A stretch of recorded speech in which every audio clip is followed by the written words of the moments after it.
আলাইকুম সবাইকে। সবাই আশা করি ভালো আছো। আমাদের যে এমসিকিউ ক্লাসগুলো রানিং আছে সেইটা অনুযায়ী আজকে আমরা সেকেন্ড পেপার শুরু করব।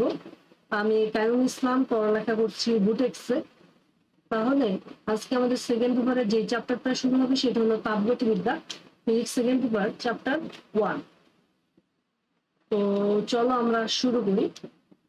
তাহলে ফার্স্ট কোশ্চেনটা কি বলতেছে যদি আমরা খেয়াল করি, ফার্স্ট কোশ্চেনটা বলতেছে যে একটি রেফ্রিজারেটরে শীতল তাপাদার থেকে 450 জুল তাপ গ্রহণ করে, তাহলে শীতল তাপাদার সেটা যে তাপ শক্তি সেটাকে আমরা ধরি Q2, আর উষ্ণ তাপাদারে 600 জুল তাপ শক্তি বর্জন করে।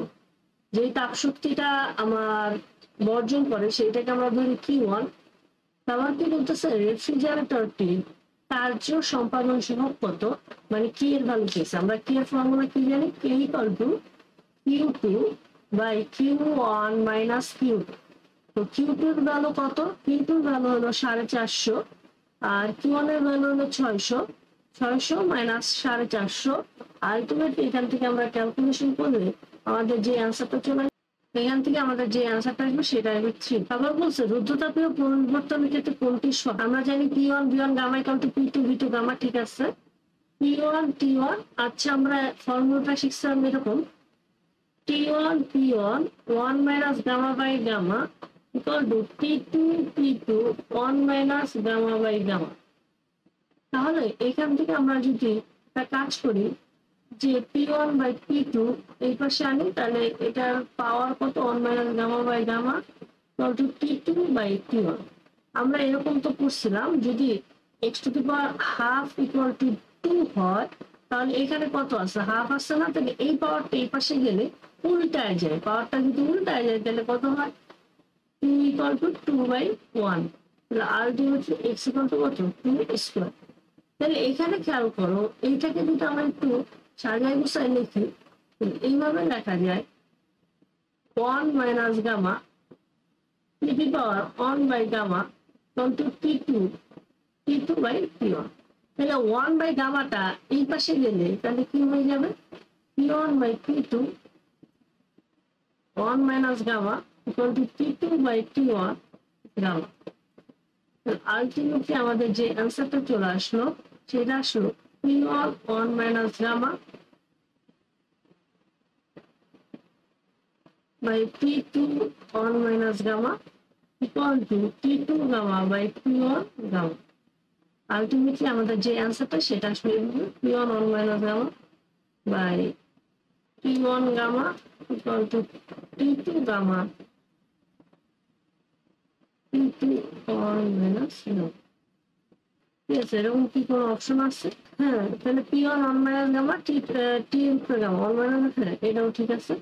আমার কি লিখছে T1 V1 gamma minus, আর কি আরেকটা ফর্মুলা আছে কি লিখছে T1 V1 1 minus gamma। ফর্মুলাটা ছিল এরকম T1 V1 gamma minus 1 equal to T2 V2 gamma minus 1। কিন্তু এখানে তো এরকম না, তাহলে এটা বা, তাহলে আলটিমেটলি এখান থেকে তাহলে কি দাঁড়াইলো, এখানে দাঁড়াইলো T1 V1 gamma minus 1 equal to T2 V2 gamma minus 1। কিন্তু এখানে তো এরকম কিছু নাই, তাহলে 3 নাম্বারটা হবে না, হবে 1 ও 2। তারপর বলতেছে নির্দিষ্ট পরিমাণ গ্যাসের অভ্যন্তরীণ শক্তি নির্ভর করে কিসের উপর, তাপমাত্রার উপর। নিচের কোন তাপগতীয় রাশিটিকে তাপীয় জড়তা বলা হয়? তাপীয় জড়তা বলা হয় এনট্রপি। আচ্ছা, তারপর কোশ্চেনটা খেয়াল করি, বলতেছে আর্গনের ক্ষেত্রে গামার মান কত। আর্গনের ক্ষেত্রে গামার মান কত, 1.67। আমরা কি জানি এক পরমাণু গ্যাস, এক পরমাণুকের ক্ষেত্রে আরেকটা জানি দ্বিপরমাণু, আরেকটা জানি বহু পরমাণু। এক পরমাণু যখন হয় তখন স্বাধীনতার মাত্রা হয় 3 আর গামার ভ্যালু হয় 1.67। আর যখন দ্বিপরমাণু হয় এফ এর ভ্যালু হয় 5, গামার ভ্যালু হয় 1.4। আর যখন এফ এর ভ্যালু হয় 6 তখন গামার ভ্যালু হয় 1.33। যেহেতু এক পরমাণু কোনগুলা, ওই যে হিলিয়াম আর্গন এগুলা, দ্বিপরমাণু কোনগুলা যেগুলো হলো হাইড্রোজেন অক্সিজেন এগুলা, বহু পরমাণু কোনটা, ওই যে সালফার ডাইঅক্সাইড। তারপর বলছে উষ্ণতামিতিক পদার্থের উষ্ণতামিতিক ধর্ম তাপমাত্রা কি হয়, তাপমাত্রার সমানুপাতিক হয়। 7 নম্বরটা কি বলছে, যদি প্রক্রিয়া সংকুচিত হয়, তাইলে আমরা যদি সংকুচিত হয় মানে আয়তনটা কি পাইছে, হ্রাস পাইছে। আয়তন যদি হ্রাস পায়, আমরা জানি আয়তন হ্রাস পাইলে আয়তন হ্রাস পেলে কৃতকাজ নেগেটিভ। কৃতকাজ নেগেটিভ মানে হলো সিস্টেমের বিরুদ্ধে কাজ।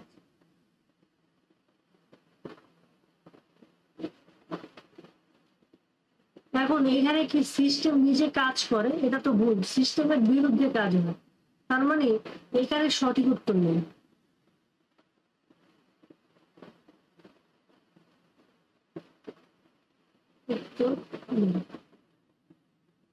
তারপরটা কি বলছে, কার্নো ইঞ্জিনের চতুর্থ ধাপে তাপ কি করে, গ্রহণ করে বর্জন করে, কোনোটি ঘটে না।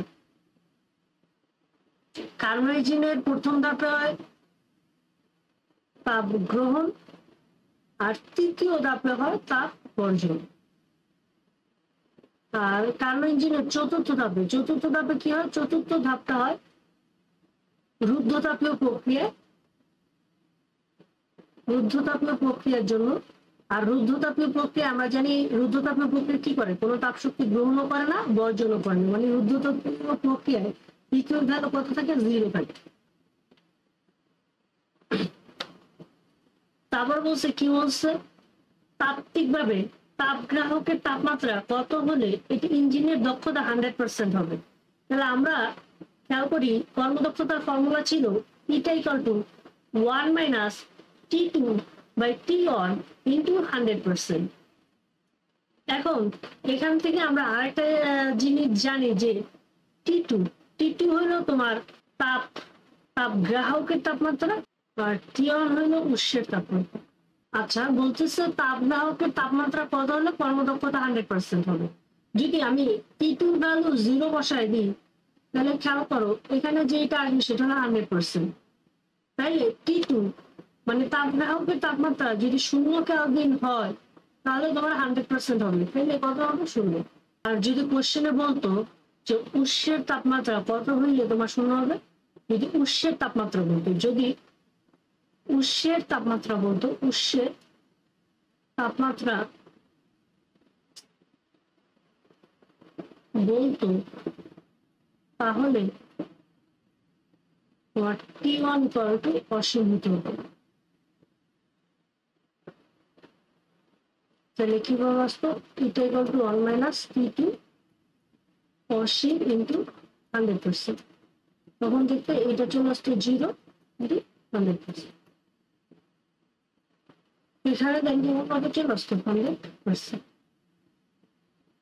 আবার কি বলছে, 120 ডিগ্রি ও 30 ডিগ্রির মধ্যে কার্যরত কার্নো ইঞ্জিনের দক্ষতা হবে। তাহলে 10 নম্বর কি, 10 নম্বর সলভ করবো, এটা ইকুয়াল টু 1 মাইনাস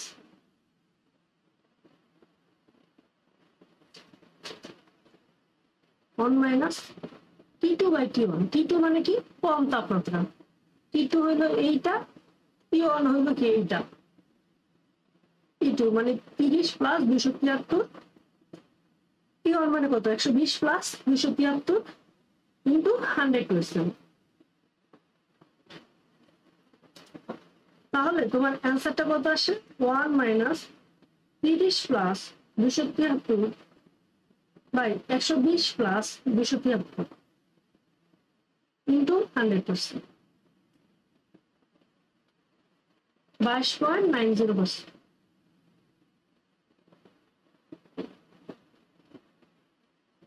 কোন প্রক্রিয়ায় কোন ব্যবস্থা কর্তৃক কৃতকাজ সরবরাহকৃত তাপ শক্তির সমান নয়, কোনটা, সমষ্ণ প্রক্রিয়া। কারণ আমরা জানি সমষ্ণ প্রক্রিয়ায় টিটা কি থাকে, সমান থাকে, টি সমান থাকে, মানে T1 ইকুয়াল টু কি, T2। তাহলে আমরা কি জানি formula, D equal to NCV DT. NCV DT মানে কি, T2 মাইনাস T1।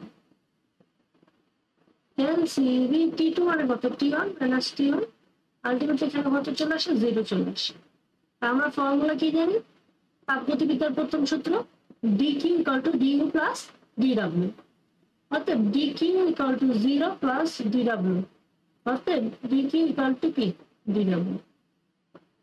তাহলে খেয়াল করে দেখা যাইতেছে সরবরাহকৃত তাপ শক্তি কৃত কাজের সমান হয় কোন অবস্থায়? সমসম্মুখে। তারপর বলছে কার্নো চক্রের চতুর্থ ধাপে কি ঘটে? কার্নো চক্রের চতুর্থ ধাপে রুদ্ধতাপীয় সংকোচন বা রুদ্ধতাপীয় সংনমন ঘটে। এটা বলতে আসলে বুঝিয়েছে সংকোচন। তারপর বলতেছে কোন সিলিন্ডারে আবদ্ধ গ্যাসের চাপ স্থির রেখে 400 জুল তাপ শক্তি সরবরাহ করা, তাহলে 400 জুল তাপ শক্তি কি করছি? সরবরাহ করছি। তাহলে DQ equal two plus 400 joule. Plus কেন? কারণ সরবরাহ করছে। তারপর বলতেছে 200 জুল কাজ সম্পাদিত হয়, তাহলে 200 জুল কাজ কি হয়? সম্পাদিত হয়। আচ্ছা, যেহেতু কিছু বলে নাই, বলা নাই যে কিভাবে কাজ সম্পাদন করছে, সিস্টেম কর্তৃক নাকি সিস্টেমের উপরে, যেহেতু বলা নাই তাহলে ধরে নিব সিস্টেম কর্তৃক কাজ সম্পাদিত হয়েছে, তাহলে সিস্টেম দ্বারা কাজ কি তোমার হলো প্লাস। তারপর আমার কাছে জিজ্ঞাসা করছে অভ্যন্তরীণ শক্তি কত, মানে ডিইউ কত, তাহলে খুবই simple, DQ equal to D U plus DW, এখান থেকে DU equal to DQ minus DW, তাহলে 400 মাইনাস 200, তাহলে কত জুল? 200 জুল।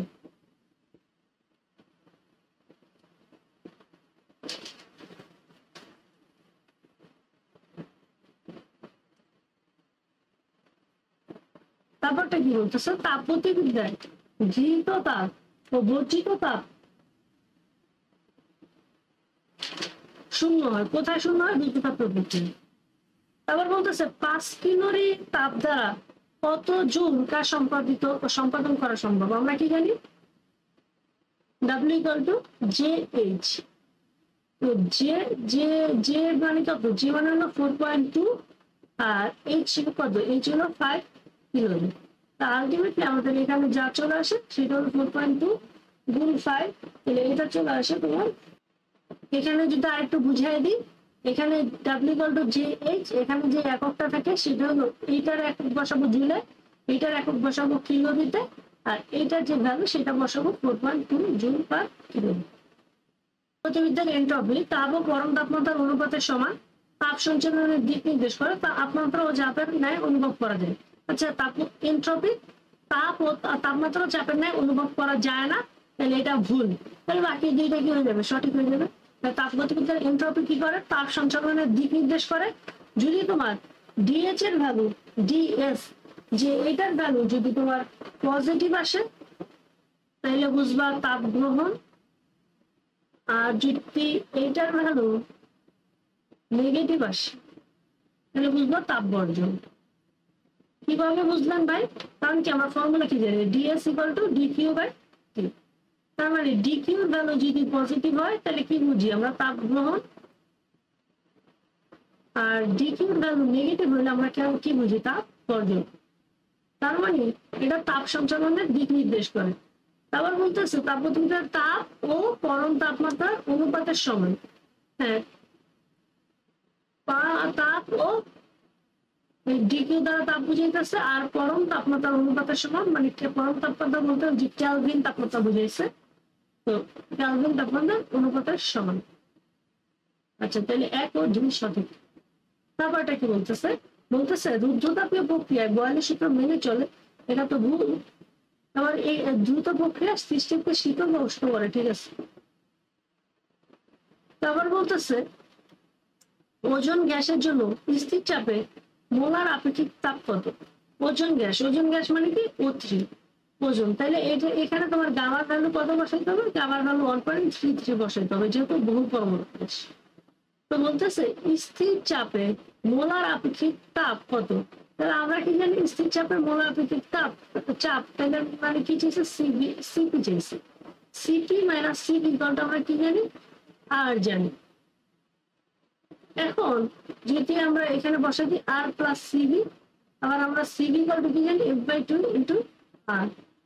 তাহলে CP equal to R plus F/2 into R, আর আর কমন নিলে 1 প্লাস এফ এর ভ্যালু কত জুনের ক্ষেত্রে, এফ এর ভ্যালু হবে তোমার 6/2, এটা কত আসে 4 আর আসে। যদি আমরা ক্যালকুলেটর করি, ক্যালকুলেটর করলে আমরা 2564 কিন্তু 33.49 আছে।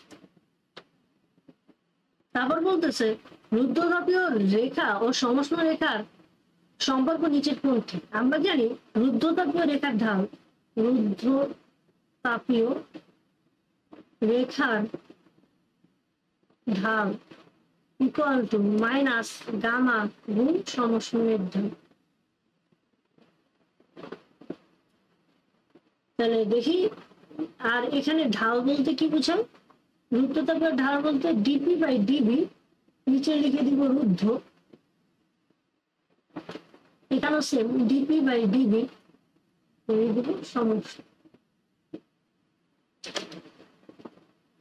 এখন খেয়াল করি এখানে কি এটা আছে, এই যে ডি নাম্বারটা আছে 21-এ ডি, এটাও তো হয়, এখানে তো 2 অপশন সিও হয়, ডিপি বাই ডিবি সমষ্ণ, সিও তো হইতেছে। তার মানে এখানে অ্যান্সার হলো দুইটা, সি ও ডি। আচ্ছা, তারপর কোশ্চেনটা খেয়াল করো, তারপর কোশ্চেনটা কি বলতেছে, বলতেছে এ বিন্দুতে রেখার ঢাল কত। এই পয়েন্টটা মানে সমষ্ণের যে পয়েন্টটা, সেই পয়েন্টের চাপ কত, চাপ যখন 7 তখন তোমার যে আয়তন, সেই আয়তনটা কত 2। আবার আমরা কি জানি, আমরা জানি ডিপি বাই ডিবি রুদ্ধ ইকুয়াল টু মাইনাস গামা গুণ সমষ্ণ মানে ডিপি বাই ডিবি।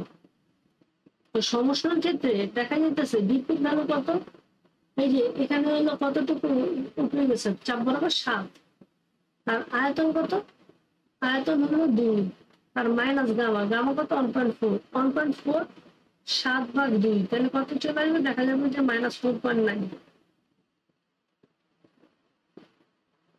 ব্যাপারটা তো কি বলতেছে, এসি রেখার সি বিন্দুতে দুটি কত হবে, এসি রেখার সি বিন্দুতে, এসি রেখা কোনটা, এটা সমষ্ণ প্রক্রিয়া। সমষ্ণ প্রক্রিয়ার ক্ষেত্রে আমরা কি জানি, সমষ্ণ প্রক্রিয়ার ক্ষেত্রে আমরা জানি এটা হলো 22 নম্বর, এটা হলো 23 নম্বর। সমষ্ণ যেহেতু সমষ্ণ,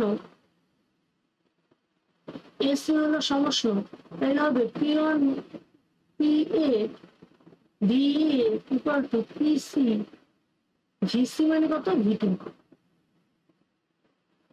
PA কত, P হলো 7, VA কত 2 বাই PC কত, এই যে এখানে PC মানে কোনটা, PC মানে একটু মানে হলো PC, তাহলে PC ভ্যালু কত 3, কত আসবে, আসবে V2 equal to 7×14।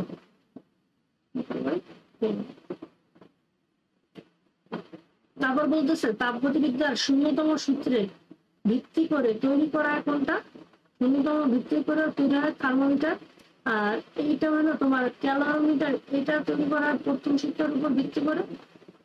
R Karnaugh engine R refrigerator, এই দুইটা তৈরি করা হয় দ্বিতীয় সূত্রের উপর ভিত্তি করে।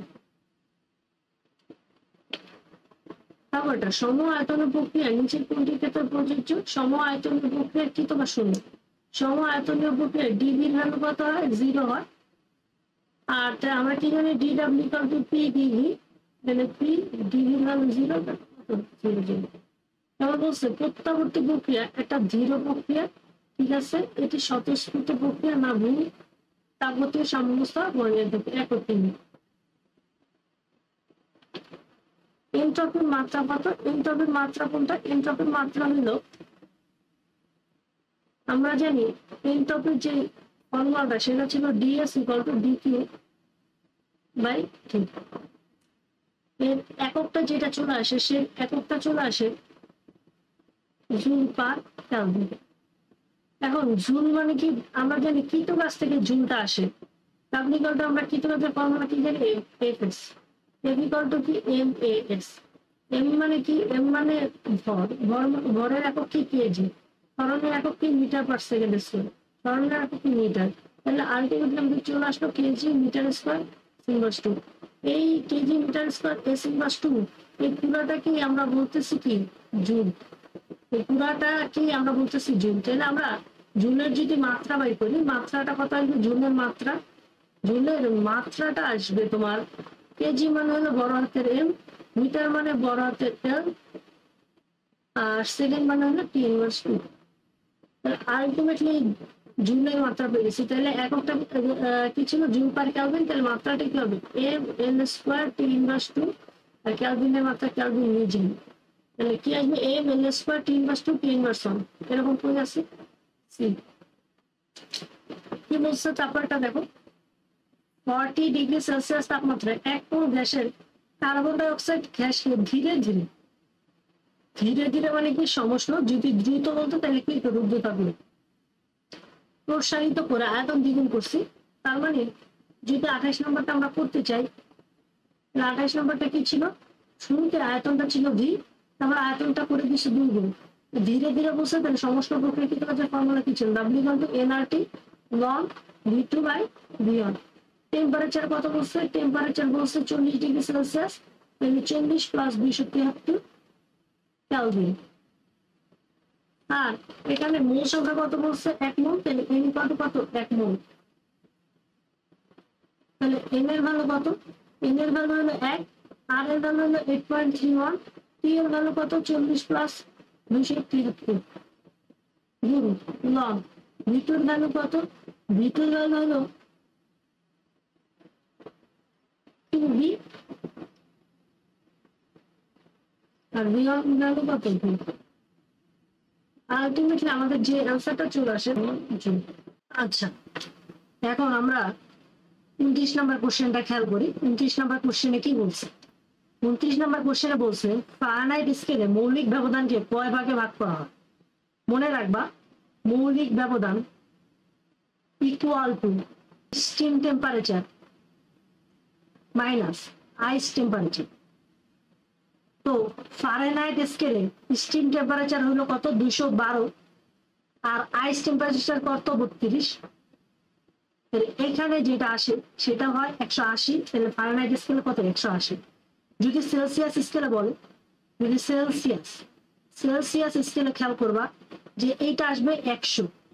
যদি ক্যালভিন স্কেলে দেখো মৌলিক ব্যবধানটা আসবে, ক্যালভিন স্কেলে তোমার কি স্টিম টেম্পারেচার কত 373 ক্যালভিন, আর এটা কত আইস টেম্পারেচার হলো 273, তাহলে কত এখানে 100 হবে। সেলসিয়াসে কি হয়, স্টিম 100 আর আইস কত 0, তাহলে আলটিমেটলি কত 100। বলছে একটি ইঞ্জিন সম্পর্কে ধারণা এর দক্ষতা শুধুমাত্র উৎসের উপর নির্ভর করে, এটা কি ইটা ইকুয়াল টু 1 মাইনাস T2/T1। তাহলে এখানে উৎসের তাপমাত্রার পাশাপাশি গ্রাহকের তাপমাত্রার উপরও নির্ভরশীল, তার মানে এর দক্ষতা শুধুমাত্র উৎসের তাপমাত্রার উপর নির্ভর করে, এটা ভুল। কোনটা সঠিক হবে, তাহলে হলো 2 আর 3 সঠিক। আর এখানে দক্ষতা, এর দক্ষতা 100%-এর কম হবে, হ্যাঁ দক্ষতা 100%-এর কমই হয়, কারণ গ্রাহকের তাপমাত্রা 0 হওয়া সম্ভব না এবং উৎসের তাপমাত্রা ইনফিনিটি হওয়া সম্ভব না, তার মানে দক্ষতা সবসময় 100%-এরই কম হবে। তারপর বলছে তাপ উৎস থেকে নিম্ন তাপমাত্রায় গ্রাহকের তাপের স্থানান্তর ঘটে, হ্যাঁ উপরে থাকে তোমার তাপ উৎস, আমরা যদি ডায়াগ্রামটা আঁকি, উপরে থাকে উৎস, এর মাঝখানে থাকে তোমার ইঞ্জিনটা, আর এদিকে থাকে সিঙ্ক, তারপর থেকে কি সিঙ্ক বা কি গ্রাহক। তারপরটা কি বলছে, এনট্রপির বেলায় প্রযোজ্য এর কোনো পরম মান নেই, হ্যাঁ এটার কোনো পরম মান নেই। তারপর বলতেছে প্রত্যাবর্তী প্রক্রিয়ায় এনট্রপির কোনো পরিবর্তন হয় না। মনে রাখবা প্রত্যাবর্তী প্রক্রিয়ায় এনট্রপির যে পরিবর্তন সেটা হয় 0, তাই বলা হয় প্রত্যাবর্তী প্রক্রিয়ায় এনট্রপির কোনো পরিবর্তন হয় না। অপ্রত্যাবর্তী প্রক্রিয়ায় এনট্রপি স্থির থাকে, এটা ভুল। প্রত্যাবর্তী প্রক্রিয়ায় যেহেতু এনট্রপির পরিবর্তন হয় 0, তার মানে এনট্রপি স্থির থাকে কোথায়, প্রত্যাবর্তী প্রক্রিয়ায়, মনে থাকে। ইঞ্জিনের গৃহীত তাপের 1/4 অংশ কাজে রূপান্তরিত হয়। এখান থেকে আমরা যদি জেনে নিই, Q1 মানে হলো গৃহীত তাপ, আরেকটা হলো Q2 মানে হলো বর্জিত তাপ। আর আরেকটা জিনিস জেনে নিই, T1 মানে হলো উৎসের তাপমাত্রা, আর Q2 মানে হলো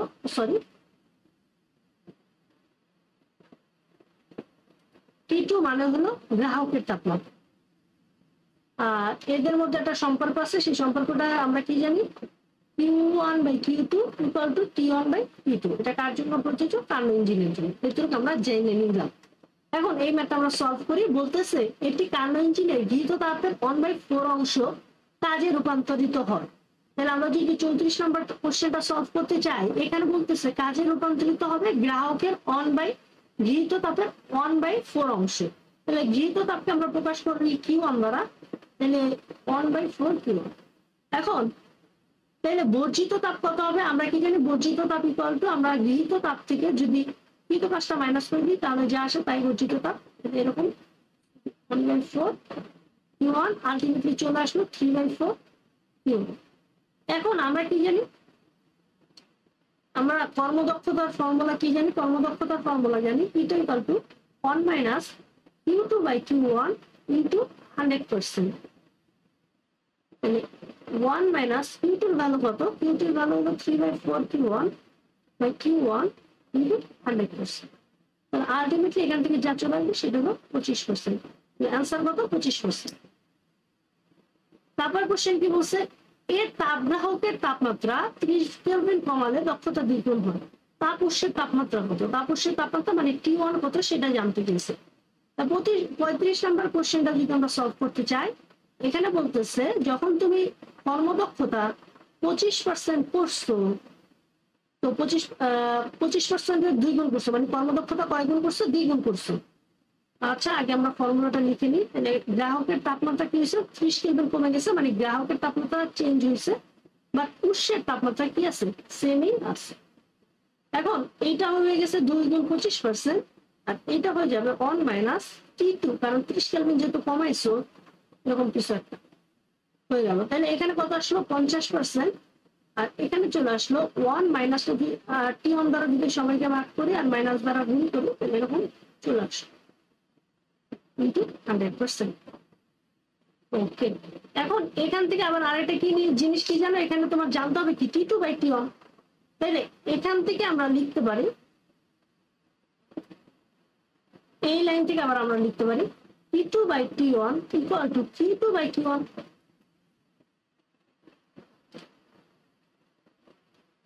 তাহলে এখানে T2/T1, Q2 এর ভ্যালু কত? Q2 এর ভ্যালু তোমার আমরা কত পাইছি? Q2 এর ভ্যালু তো আমরা পাইছি 3/4 Q1, আর Q1 এর ভ্যালু তো Q1 ই। কাটাকাটি করলে অর্থাৎ T2/T1 ইকুয়াল টু 3/4 চলে আসে। তাহলে আলটিমেটলি এখানে যদি আমরা ভ্যালুগুলো বসাই দিই, ইনপুট করে দিই, 50% 1 মাইনাস 3/4 প্লাস 30/T1 ইন্টু 100%। ক্যালকুলেটারে সলভ করে নিবা। তারপর ক্যালকুলেটারে সলভ করে নিলে এখানে T1 এর ভ্যালু কত চলে আসবে? T1 এর ভ্যালু চলে আসবে 120 কেলভিন। ক্যালকুলেটার সলভ করে নিলে আশা করি ক্যালকুলেটারের এই জিনিসটা তোমরা জানো। 120 কেলভিন। তারপরের কোশ্চেনটা খেয়াল করো। তারপর কোশ্চেনটা কি বলতেছে? বলতেছে 0 ডিগ্রি সেলসিয়াস তাপমাত্রায় 40 গ্রাম বরফকে 40 ডিগ্রি সেলসিয়াস তাপমাত্রায় 40 গ্রাম পানিতে কনভার্ট করতে কি লাগে? তাহলে বলতেছে 0 ডিগ্রি সেলসিয়াসের আইসকে আমরা 40 গ্রাম পানিতে কনভার্ট করব। 0 ডিগ্রি সেলসিয়াস ওয়াটারে কনভার্ট করব। কত গ্রাম? ভর কত দেওয়া আছে? 40 গ্রাম। তাহলে আমরা জানি যখন আইস থেকে তোমার ওয়াটারে যায় তখন এন্ট্রপির যেই ফর্মুলা, সেই ফর্মুলাটা হয় MLA/Q। এম এর ভ্যালু কত দেওয়া আছে? 5 গ্রাম। 5 কে কেজিতে নিলাম, 10 to power minus, sorry, M এর ভ্যালু কত দেওয়া আছে? 40 গ্রাম। 40 গ্রাম। তাহলে 40 গুণ 10 টু পাওয়ার মাইনাস 3। এলএফ এর ভ্যালু কত? এলএফ এর ভ্যালু হলো 3,36,000, মানে 3.36 ইন্টু 10 টু পাওয়ার 5। আর যে তোমার টি এর ভ্যালু বলা আছে 0 ডিগ্রি সেলসিয়াস, মানে 0 প্লাস 273। তাহলে এখান থেকে যদি আমরা হিসাব নিকাশ করি, তাহলে হিসাব নিকাশ করলে আমাদের যে ভ্যালুটা চলে আসবে সেটা হলো 49.2 ইন্টু 10 টু দি পাওয়ার 49.2 মিল পার কেলভিন।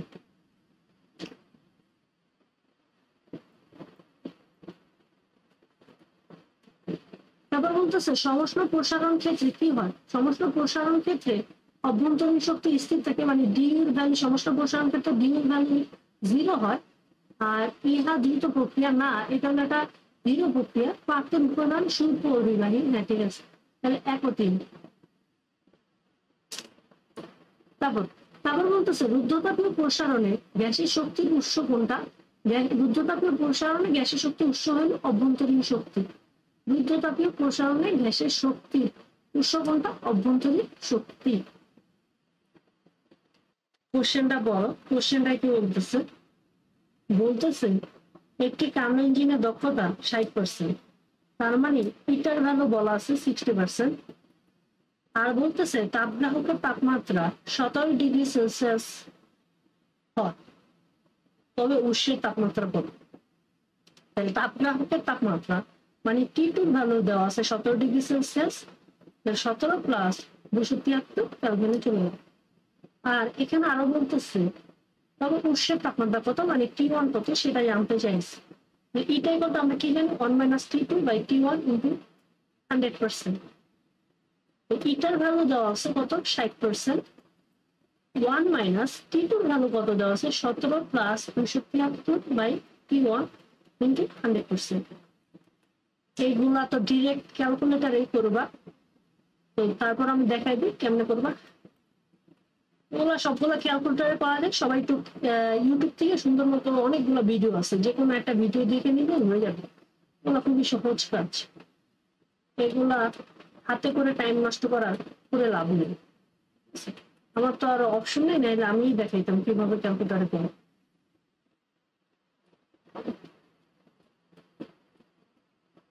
আলটিমেটলি তোমার যে T1 এর ভ্যালুটা আসবে, সেই T1টা এখানে তোমার যে ভ্যালুটা চলে আসবে সেটা হলো 725 কেলভিন। 725 কেলভিন মানে হলো তোমার, যদি আমরা সেলসিয়াসে নিতে চাই 273 দ্বারা বিয়োগ করবে, তাহলে তোমার এখানে চলে আসবে 452 সেলসিয়াস। তারপর কি বলতেছে, গামা ইকুয়াল টু 5/3 হলে নিচের কোনটি সঠিক? গামা ইকুয়াল টু 5/3, তাহলে আমরা কি জানি, আমরা জানি গামা ইকুয়াল টু CP/CV। এলে তোমার গামার ভ্যালু দেওয়া আছে কত, 5/3, তাহলে CP/CV। তাহলে যদি আমরা লিখতে চাই তাহলে CP ইকুয়াল টু 5/3 CV, একটা চেক করি। তারপর আমরা কি জানি, CP - CV equal to R। তাহলে CP এর ভ্যালু কত, 5/3 CV - CV equal to R। তাহলে আলটিমেটলি তোমার এখানে কত চলে আসবে, 5/3 - R। তাহলে তুমি দেখবে এখানে তোমার CVটা যদি কমন নিই, তাহলে 5/3 - R ইকুয়াল টু R। তাহলে তোমার এখানে R ইকুয়াল টু চলে আসবে, মানে CV ইকুয়াল টু চলে আসবে R/5/3 - 1। আলটিমেটলি তোমার এখানে CV ইকুয়াল টু চলে আসবে 3/2R। 3/2R কি আসছে, আচ্ছা মিলে গেছে, আমার অ্যাকচুয়ালি মিলে গেছে, বলতেছে 3/2 × R। ডাইঅক্সাইড গ্যাসের গামা এর মান কত? কার্বন ডাইঅক্সাইড গ্যাস হলো সরলরৈখিক, তাই গামার ভ্যালু হওয়ার কথা 1.40, বাট কিছু কিছু জায়গায় তোমার এখানে 1.33 দেওয়া আছে বইয়ে, ওই গামার ভ্যালু তারপর 1.33 দেওয়া আছে। তো যেহেতু কার্বন ডাইঅক্সাইড বইয়ে 1.33 দেওয়া আছে, আবার তোমার যেহেতু এটা সরলরৈখিক 1.40, তাহলে কোনটা দেখাবা, যে কোনো একটা দেখাইলে আশা করি মার্ক দিয়ে দিন। যেহেতু এইটাই আমি দেখলাম যে এইটাই সলিউশনে দেওয়া আছে বিভিন্ন গাইডে, কিন্তু বইতে কিন্তু এই যে 1.33 এইটা দেওয়া। তো আমার মনে হয় 1.40টাই তোমার বেশি অ্যাপ্রোপ্রিয়েট হবে। তারপর বলতেছে একটি গাড়ি চলতে থাকলে টায়ারের ভিতরে কোন তাপগতীয় প্রক্রিয়া চলে, সেটা হলো সম-আয়তনে। সিলিন্ডারে কিছু গ্যাস আবদ্ধ আছে, গ্যাসের চাপ 400 প্যাসকেল স্থির রেখে 400 প্যাসকেল স্থির রেখে সিস্টেমে এত জুল তাপ শক্তি প্রদান করে, কৃতদান এত পাওয়া গেল, অন্তস্থ শক্তির পরিবর্তন কত? দেখো এখানে আমাদের যেহেতু তাপ শক্তি প্রদান করছে, তাহলে তোমার BQ পজিটিভ, আর তোমার যেহেতু DW কত দেওয়া আছে, DW দেওয়া আছে 1200 জুল। তাহলে তুমি কি জানো, BQ = 2 + DW। তাহলে ডি কত, D Q minus D W. আচ্ছা এখানে ডি ডাব্লিউ ভ্যালু প্লাস না মাইনাস, এটা দেখো এখানে কোনো বলা নাই সিস্টেমের বিরুদ্ধে হয়েছে না সিস্টেমের ধারা হয়েছে, যেহেতু কিছু বলা নেই তাহলে আমরা ধরে নিব সিস্টেম ধারা কি তোলা হয়েছে। অর্থাৎ ডি কিউর যে ভ্যালু, ডি কিউর ভ্যালু হবে ডি ভ্যালু হবে, ডি কিউর ভ্যালু কত, ডি কিউর ভ্যালু হলো 800, ডি ডাব্লিউ ভ্যালু হলো 1200, তাহলে অর্থাৎ ডি ভ্যালু হবে 400 জুল, সরি মাইনাস 400 হবে। তারপর বলতেছে সিস্টেম তাপশক্তি ধীরে ধীরে সরবরাহ করায় সিস্টেম কর্তৃক সম্পাদিত কাজ কত, সিস্টেম কর্তৃক তাপশক্তি ধীরে ধীরে সরবরাহ করা। আচ্ছা ধীরে ধীরে সরবরাহ করছে, ধীরে ধীরে সরবরাহ করলে তোমার কি হবে, ধীরে ধীরে সরবরাহ করা মানে সমস্ত প্রক্রিয়ায় অভ্যন্তরীণ শক্তি পরিবর্তন কি হবে, জিরো। কিভাবে বুঝবো সমস্ত, যেহেতু ধীরে ধীরে বুঝছে। তাহলে তুমি কি জানো, D Q equal to D U plus D W. তাহলে ডি কিউ ইকুয়াল টু ধীরে ধীরে কি বলছে, ধীরে ধীরে তাপশক্তি কি সরবরাহ করছে, তাপশক্তি সরবরাহ করছে। যেহেতু তাপশক্তি সরবরাহ করছে মানে ডি কিউ সরবরাহ করছে, ডি কিউ সরবরাহ করছে কত কত জুল, এই 800 জুল, এই 800 জুল সরবরাহ করছে। তাহলে ডি ডাব্লিউ ভ্যালু কত, 800 জুল। তারপর বলতেছে এনট্রপির এসআই একক কি, এনট্রপির এসআই একক কি, D S equal to D Q by T, এটার একক কি জুল, এটার একক কেলভিন, তাহলে জুল পার কেলভিন। তারপর কি বলতেছে, কোন নির্দিষ্ট পরিমাণ তাপশক্তিকে সম্পূর্ণভাবে যান্ত্রিক শক্তি রূপান্তর করার মতো যন্ত্র নির্ণয় করা সম্ভব নয়, নির্ণয় করা কি নয়, সম্ভব নয়। এটা কে বলছে, এটা বলছে কারণ। তারপর বলছে রুদ্ধতাপীয় প্রক্রিয়া কোনটি সঠিক, রুদ্ধতাপীয় প্রক্রিয়া কি হয়, তাপশক্তির পরিবর্তন কত হয়, 0 হয়। আর রুদ্ধতাপীয় প্রক্রিয়া এনট্রপির পরিবর্তন কত হয়, 0 হয়। তারপর ধরো এখানে বলতেছে ফারেনহাইট স্কেলে কোন তাপমাত্রা সেলসিয়াস স্কেলে পাঠের দ্বিগুণ, তাহলে কি হবে, তাইলে ফারেনহাইট স্কেলের তাপমাত্রা, তাই ফারেনহাইট স্কেলের তাপমাত্রা কার স্কেলের পাঠের দ্বিগুণ হবে, সেলসিয়াস স্কেল, মানে ফারেনহাইট ইকুয়াল টু হতে হবে 2C। এখন বলতেছে ফারেনহাইট স্কেলের কোন তাপমাত্রা, তাহলে ফারেনহাইট স্কেলের কোন তাপমাত্রা, তাহলে আমরা কি জানি, আমরা জানি C/5 equal to F minus √30/9, যেহেতু ফারেনহাইট স্কেলের তাপমাত্রা তাহলে ফারেনহাইটে তোমার ভ্যালুটা বাইট করতে হবে, তাহলে C ইকুয়াল টু কত, F/2, তার মানে চলক গুলা কিসে নিতে হবে, ফারেনহাইট নিতে হবে। F মাইনাস 32/9, আলটিমেটলি তোমার কত, F/10, F মাইনাস 32 কত 9। এটা ক্যালকুলেটারে ক্যালকুলেশন করবে, ক্যালকুলেটারে ক্যালকুলেশন করলে তুমি দেখে দিবা এটা চলে আসবে F ইকুয়াল টু ফিগারটা তোমার চলে আসবে 320 ডিগ্রি ফারেনহাইট। কিন্তু এখানে তো ফারেনহাইট স্কেল 320 কোন অপশন আছে, অপশন নাই, তাহলে 320 অপশন নাই, তাহলে এটি যদি এখানে বলতো সেলসিয়াস স্কেলে কত, ফারেনহাইট স্কেলের কোন তাপমাত্রা সেলসিয়াস স্কেলে পাঠায় দিলাম, যেহেতু ফারেনহাইট স্কেলে চাইছে তাপমাত্রা কিন্তু ফারেনহাইট স্কেলে চাইছে, তো এখানে তো প্রশ্ন নাই ফারেনহাইট স্কেল। তারপর বলতেছে এনট্রপি সম্পর্কে বলা যায়, এনট্রপি সম্পর্কে বলা যায় পরিবর্তন ধনাত্মক হতে পারে, পরিবর্তন ঋণাত্মক হতে পারে, চোখে পরমাণ নির্ণয় করা যায় না, 1, 2, 3। এখানে পরমাণ নির্ণয় করা যায় না, এটা বলতে বুঝিয়েছে যে একটা নির্দিষ্ট পয়েন্টে এনট্রপি বের করা যায় না, এনট্রপি আর কি পার্থক্য আকারে বের করতে হয়। তারপর এটা কি বলতেছে, -8 ডিগ্রি সেলসিয়াস ও 27 ডিগ্রি সেলসিয়াস তাপমাত্রার মধ্যে চেয়ারতে একটি হিমায়কের সর্বোচ্চ কার্যকৃত সহগ কত, কার্যকৃত সহগ সেটাকে আমরা কে দ্বারা প্রকাশ করি অথবা সি দ্বারা প্রকাশ করি। তো এটার ফর্মুলা ছিল Q2 by Q1 minus Q2, T2 by T1 minus T2। T2 ভালো কত, -8, এখানে ক্যালভিন তাপমাত্রা নিতে হবে, আর যেহেতু এগুলা ক্যালভিন তাপমাত্রার বিয়োগফল তাই সেলসিয়াসে বিয়োগ করলে যা হয় ক্যালভিন তাপমাত্রা বিয়োগ করলেও সেম হয়। তাহলে এখানে কত 27 -8, আলটিমেটলি আমাদের যদি হিসাব নিকাশ করি, হিসাব নিকাশ করলে এটা চলে আসবে 7.57।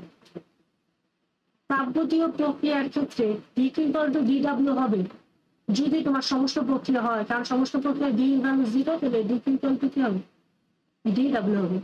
পরিবেশের স্বার্থে শক্তি বিনিময় করতে পারে কোনটা, উন্মুক্ত সিস্টেম আর হলো বিচ্ছিন্ন সিস্টেম।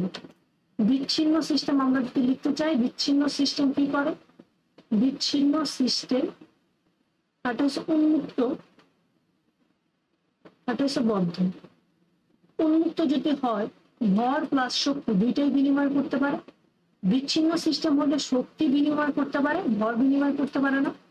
বদ্ধ সিস্টেম হলে ভর শক্তি কিছুই বিনিময় করতে পারে না। তারপর বলতেছে নিচের কোন লেখটি একটি আদর্শ গ্যাসের রুদ্ধতাপীয় সম্প্রসারণকে প্রকাশ করে। এখানে পি বনাম টি এর গ্রাফ। তাহলে আমরা কি জানি, আমরা রুদ্ধতাপের ক্ষেত্রে জানি টিপি, আমরা যদি টি আর টি এর ফর্মুলাটা লিখতে চাই, TP 1 minus gamma by gamma equal to কি ছিল, কি ছিল। তো উভয় যেহেতু এখানে প্রশ্নে আমাদের লন দেওয়া আছে, তাইলে আমরা উভয় পক্ষে লন নিয়ে আসি। টিপি 1 মাইনাস গামা বাই গামা, এখানে হলো লন। তো 1 মাইনাস গামা বাই গামা, এইটা আমরা যদি লন গুলা যেহেতু গুণাকার আছে তাহলে যোগ আকারে হয়ে গেল। এখন ln T plus 1 minus gamma by gamma, ln T equal to ln K.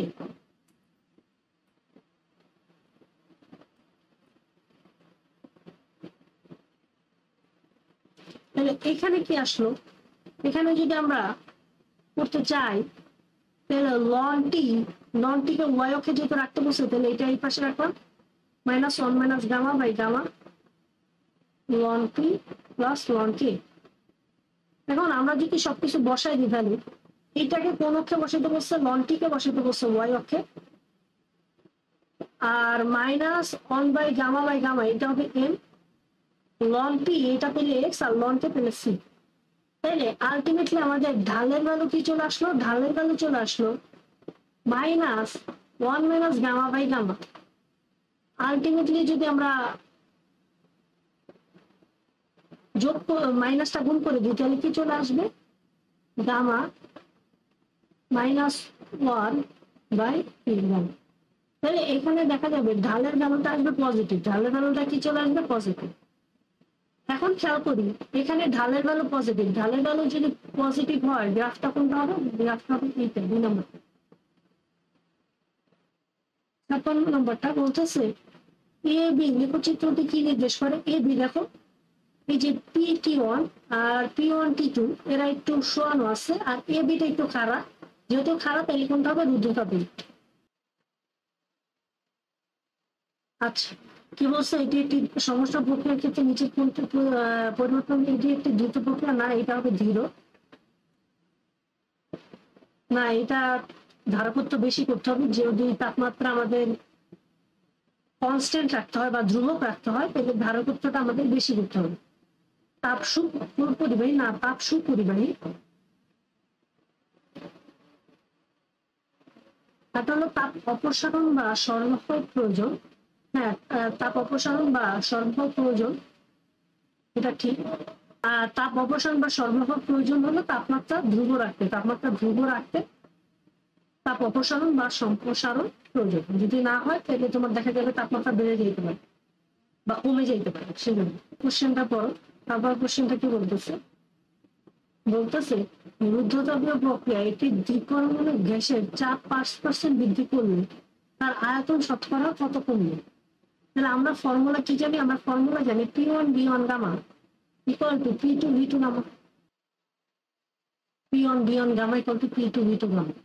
তাহলে এখন খেয়াল করো এখানে কি বলছে, চাপ 5% বৃদ্ধি করছে, ধরে নিলাম শুরুতে চাপ মানে P1 ছিল P আর P2 হয়ে গেছে 5% বৃদ্ধি করছে, মানে P1 প্লাস P1 এ 5%, মানে P প্লাস 5% P, তাহলে P মানে কত, 1 plus 5%, P1 P V1 by gamma P 1 plus 5%।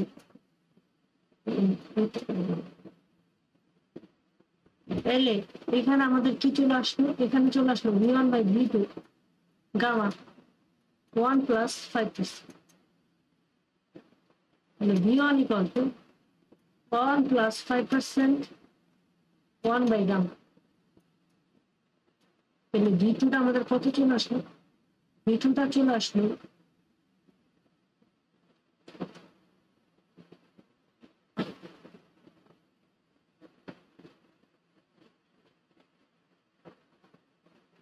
V1 টি বের করি, V1 চলে আসলো 1 + 5%। গামা সম্পর্কে কি বলা আছে? গামার মান হলো 1.4।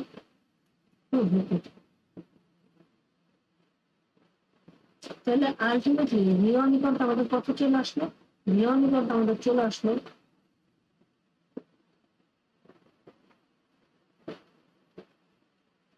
আচ্ছা V2টাই বের করবো, V2টাই বের করবো।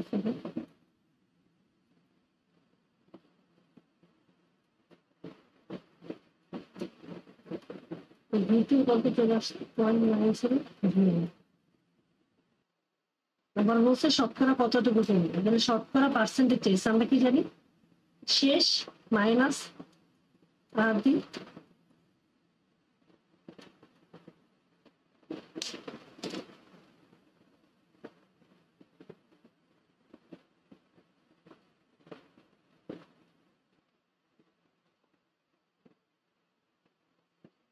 ইন্টু 100%।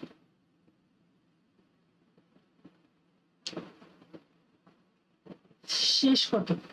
শেষ আয়তন হলো কত? V2 আর আদি আয়তন কত? V1 by V1 into 100%। তাহলে V2 কত? V2 হলো 0.97 V1 minus V1 by V1 into 100%। Ultimately এখানে আমাদের যেটা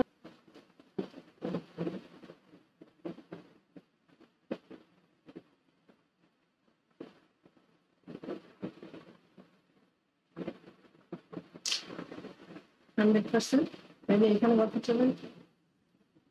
তারপর কোশ্চেনটা খেলবো। তারপর কোশ্চেনটা বলতেছে এনট্রপি বলতে কি বোঝায়? এনট্রপি বলতে সিস্টেমের বিশৃঙ্খলার পরিমাণ বোঝায়। তারপর এটা দেখো, তাপের যান্ত্রিক সমতার একক কি? তাপের যান্ত্রিক সমতার একক হলো জুল পার ক্যালোরি। 2 নম্বর আছে। তারপর বলতেছে স্থির চাপে একটি গ্যাস তাপ প্রয়োগ করায় এর তাপমাত্রা কি হবে? বেড়ে যাবে। স্থির চাপে একটি গ্যাসে কি করছো? তাপ প্রয়োগ করছো স্থির চাপ। তাপ প্রয়োগ করলে তাপমাত্রা বেড়ে যাবে, তাপমাত্রা বেড়ে গেলে আয়তন বেড়ে যাবে। বলতেছে বহিস্থ কাজ সম্পূর্ণ হবে, মানে এই যে এখানে যেহেতু তোমার তাপমাত্রা বেড়ে গেছে, তার মানে আয়তনের পরিবর্তন হয়েছে। এই যে আয়তন বেড়ে গেছে মানে আয়তনের একটা পরিবর্তন হয়েছে। আয়তনের পরিবর্তন হলে বহিস্থ কাজ সম্পূর্ণ হবে, তার মানে কোনটা হবে? তারপরটা বলতেছে 20 মিটার পার সেকেন্ড বেগ প্রাপ্ত একটি সীসার বুলেট কোথাও থামিয়ে দেওয়ার ফলে সমস্ত গতিশক্তি তাপে রূপান্তরিত হলো বা তাপে পরিণত হলো। বুলেটের তাপমাত্রা আর কি বুলেটের তাপমাত্রা সর্বোচ্চ কত বৃদ্ধি পাবে? তাহলে এখানে বলছে কত বেগে প্রাপ্ত একটি সীসার বুলেট কোথাও থামিয়ে দেওয়ার সময় তাপশক্তি রূপান্তরিত হলো, তাপে রূপান্তরিত হলো। বুলেটের তাপমাত্রা সর্বোচ্চ কত বৃদ্ধি পাবে? সীসার আপেক্ষিক তাপ লস। তার মানে একটা বুলেট আমি নিক্ষেপ করছি, সেইটা তোমার তাপ শক্তিতে রূপান্তরিত হয়েছে এবং তাপমাত্রা সর্বোচ্চ কত বৃদ্ধি পাবে? তাপমাত্রা যে বৃদ্ধি সেটাকে আমরা ধরলাম ডেল থিটা। আর এখানে আমাদের আপেক্ষিক তাপ তার মানে এস দেওয়া আছে, তাহলে অবশ্যই তাপ শক্তির কোন ফর্মুলাটা দিতে হবে? M S del theta. এখন ই কি বলতো আমরা কি জানি? হাফ এম ভি স্কোয়ার, আর এখানে জানি এম এস ডেল থিটা। তাই রে ডেল থিটা কত চলে আসবে? ডেল থিটা কত চলে আসবে? V square by 2s। Del theta equal to V square কত? ভি স্কোয়ার হলো 20 স্কোয়ার। এস এর ভ্যালু কত? এস এর ভ্যালু হলো 1.26। আলটিমেটলি ডেল থিটার ভ্যালু আমাদের চলে আসবে কত? 158.78।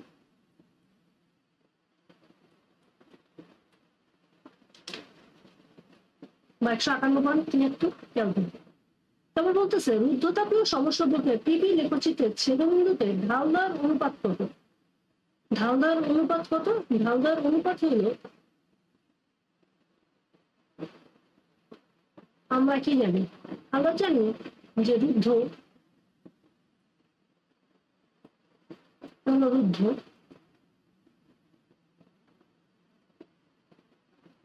এ হলো সমস্যা ঢাল। তাহলে যদি রুদ্ধ ঢাল আর সমস্যার ঢাল ভালো করি তাহলে অনুপাত কত আসে? গামা আসে।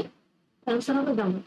দেখো কি বলতেছে কার্যচক্র কোন ধাপে তাপ গৃহীত হয়? তাহলে তাপ গৃহীত হয় কোন ধাপে? প্রথম ধাপে। আর তাপ বর্জিত হয় কোন ধাপে? থার্ড ধাপে। তারপর বলতেছে এত স্থির চাপে কোন আদর্শ গ্যাসের আয়তন এত থেকে এত হলে বহিস্থ কাজের পরিমাণ কত? মানে আমার কাছে কি তো কাজ চাইছে, ডাব্লিউ কত কি পি ডেল ভি। তো পি এর ভ্যালু কত 1 × 10⁵, ডেল ভি ভ্যালু কত 0.05 মাইনাস 0.04। তাহলে আলটিমেটলি আমাদের অ্যান্সারটা যেটা চলে আসে সেটা হলো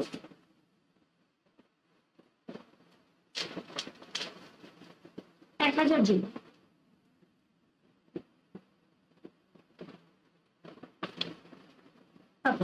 তারপর বলতেছে অপূর্তবর্তী প্রক্রিয়া একটি দ্রুত প্রক্রিয়া, ঠিক আছে। অপূর্তবর্তী প্রক্রিয়া এটা স্বতঃস্ফূর্ত প্রক্রিয়া বা সিস্টেমের তাপমাত্রা সাম্যাবস্থা বজায় রাখে না। তাহলে আনসার হবে একটি। উন্মুক্ত সিস্টেমে ও পরিবেশের মধ্যে আদান প্রদান হয় কিন্তু উন্মুক্ত সিস্টেমে দুইটা আদান প্রদান হয়, ভর শক্তি। তারপর বলতেছে আয়তন অপরিবর্তিত রেখে কোনো গ্যাসে যদি কিছু তাপ প্রয়োগ করা হয় তাহলে ওই গ্যাসের ক্ষেত্রে কি বৃদ্ধি পায়? তাহলে যেহেতু আয়তন অপরিবর্তিত রাখছো, তাপ প্রয়োগ করা হয়েছে, তাহলে ওই গ্যাসের তাপমাত্রা বেড়ে যাবে। তাপমাত্রা বৃদ্ধি, তাপমাত্রা যদি বৃদ্ধি হয় তাহলে চাপ কি হবে? কারণ কি জানো, পি সমানুপাতিক টি। যদি ভি কনস্ট্যান্ট হয় তাহলে পি সমানুপাতিক টি, তার মানে টি যদি বাড়ে পিও বাড়বে। আর যেহেতু তাপমাত্রা বেড়ে গেছে তাহলে অণুগুলোর কম্পন বাড়বে। অণুগুলোর কম্পন বা গ্যাসের যে অণুগুলো আছে সেগুলো কি বাড়বে? কম্পন বাড়বে। অণুগুলোর কম্পন বাড়বে, তার মানে কি হবে? গতিশক্তি বৃদ্ধি পাবে, মানে বৃদ্ধি পাবে। তিনটা। তারপর বলতেছে যে এম ভরের এবং এস আপেক্ষিক তাপের কোন বস্তুর উচ্চ তাপমাত্রা T1 এবং নিম্ন তাপমাত্রা T2 এর এনট্রপির পরিবর্তন কত? এনট্রপির পরিবর্তন হবে, আমরা জানি যদি তাপমাত্রার পরিবর্তন হয় তাহলে এনট্রপির পরিবর্তনের formula del S equal to ms লন T2/T1। লন T2/T1 আছে না, তাহলে লনটা আরেকটু আমরা ডিফাইন করে নিই। তাহলে এটাকে এইভাবে লেখা যায়,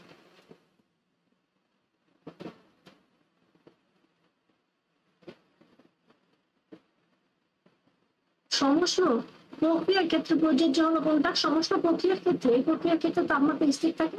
আর এই প্রক্রিয়ার তাপমাত্রা যদি স্থির থাকে তাহলে আমরা কি জানি dT = du + dw। তাপমাত্রা স্থির থাকলে du 0 হয়, তার মানে আলটিমেটলি আমাদের এখানে dQ = dw হয়, বাট dQ - dw এটা ভুল। এই প্রক্রিয়ায় সিস্টেম ও পরিবেশের মধ্যে তাপের আদান প্রদান হয়। হ্যাঁ, সিস্টেম ও পরিবেশের মধ্যে তাপের আদান প্রদান হয়, সেটা হলো যে dQ হবে। তাহলে কোনটা আনসার হবে? 73। 73 এর আনসার হবে 1 ও 3। তারপর কি বলছে? থার্মোমিটার মূল সমীকরণ নিচের কোনটি? থার্মোমিটার মূল সমীকরণ নিচের কোনটা হয় সেটা যদি আমরা জানতে চাই তাহলে ফর্মুলাটা ছিল এরকম, theta ice by theta steam minus theta ice. আর যে কোনো একটা যদি আমাদের থাকে, যে কোনো একটা ক্ষেত্রে তোমার তাপমাত্রা, এটা আইসের তাপমাত্রা আর এটা স্টিমের তাপমাত্রা মাইনাস এটা সেটা। এখন থেটা আমরা ধরে নিলাম ডিগ্রি সেলসিয়াস। ডিগ্রি সেলসিয়াসে স্টিম বিন্দু তাপমাত্রা কত হয়? 100 ডিগ্রি। আইস বিন্দু তাপমাত্রা কত হয়? 0 ডিগ্রি। তার মানে থেটা স্টিম মাইনাস থেটা আইস করলো। তো থেটা স্টিম মাইনাস থেটা আইস করলে যেটা আমরা পাই সেটা হলো মৌলিক ব্যবধান, সেটা হলো কত? 100। তাহলে মৌলিক ব্যবধান এটা হলো কি? থেটা স্টিম মাইনাস থেটা আইস, এটাকে আমরা বলতেছি মৌলিক ব্যবধান বা এন।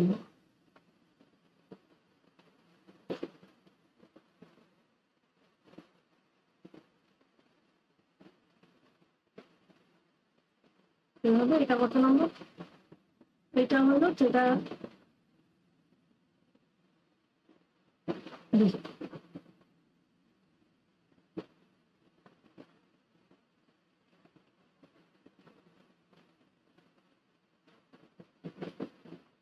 তারপরটা কি লিখছে? তারপরটা লিখছে রেফ্রিজারেটর তাপগতিবিদ্যা কোন সূত্রের ভিত্তিতে নির্মিত হয়েছে? রেফ্রিজারেটর নির্মিত হয়েছে দ্বিতীয় সূত্রের উপর ভিত্তি করে। তারপরটা খেয়াল করো কি বলতেছে? রুদ্ধতাপীয় প্রক্রিয়ায় রুদ্ধতাপীয় পরিবর্তন কি হয়? দ্রুত সংগঠিত হয়, অপরিবাহী পাত্রে সংগঠিত হয়। এটা হলো পিভি গামা। এটা ভুল, কারণ হলো আমরা ফর্মুলা জানি পিওর বিয়ন গামা ইকুয়াল টু কি? V2 gamma.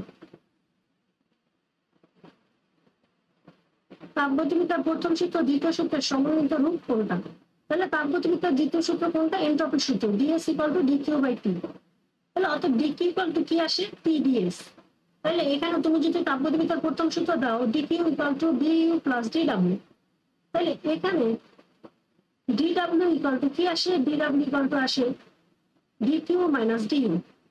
অর্থাৎ DW equal to DQ value কত, টিডিএস মাইনাস ডিইউ, এরকম কিছু একটা আছে, এই যে পাইছে। আর কি আছে, আচ্ছা আবার আমরা যদি ডিইউ লিখতে চাই, ডিইউ ইকুয়াল টু লেখা যায় এই লাইন থেকে, ডিইউ ইকুয়াল টু লেখা যায় DQ DQ minus DW. DW মানে কি পিডিবি, এরকম কি কিছু আছে, এই যে এরকম কিছু একটা আছে মনে হয় 2 নম্বর লাইনে। আচ্ছা মানে ডিকিউ মানে কত, টিডিএস, এই তো বুঝতেই পারতেছি। আবার আবার আরেকটা কি লিখছে, DW equal two TDS minus সিবিডিটি। তাহলে আমরা যদি এখানে এটা একটা তোমার অ্যান্সার, আর এইটা একটা পাইলাম। আর ডিডব্লিউ ইকুয়াল টু আবার টিডিএস মাইনাস ডিইউ। এখন ডিইউ ইকুয়াল টু আমরা কি জানি, এনসিবিডিটি। এন ইকুয়াল টু 1 মোল নাও, তাহলে ডি ইকুয়াল টু কি আসবে, সিবিডিটি। তাহলে DW equal two TDS minus সিবিডিটি। এরকম কিছু আছে, এই 3 নাম্বার আছে 1 2 3। তাপগতির ক্ষেত্রে কি হয়, সমস্ত প্রক্রিয়ায় ডিইউ ইকুয়াল টু 0 হয়, ঠিক আছে। সমস্ত প্রক্রিয়ার কারণ টেম্পারেচার ডেলটি 0 থাকে, ডিইউ 0 হয়, এটা তো অনেকবার আসছে আজকে যে ক্লাসটা নিতেছি সেখানে। তারপর হলো কি, এখানে ডিকিউ ভ্যালু 0 হয়, তাহলে ডিকিউ ভ্যালু 0 হলে DQ equal to D U plus DW. Ultimately এখানে কি আসে, DQ value 0 DU plus DW, তাহলে অর্থাৎ DW equal two minus DU. 2 number, ঠিক আছে। সম-আয়তনীয় প্রক্রিয়ায় কৃতকাজ কি হয়, 0 হয় সম-আয়তনীয় প্রক্রিয়া। তারপর আমরা কি জানি, DQ equal to D U plus D W. অর্থাৎ যেহেতু কৃতকাজ 0, D U D Q equal to D U. সম-আয়তনীয়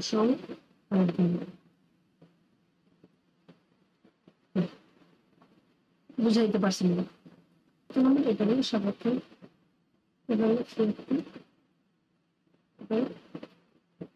আচ্ছা।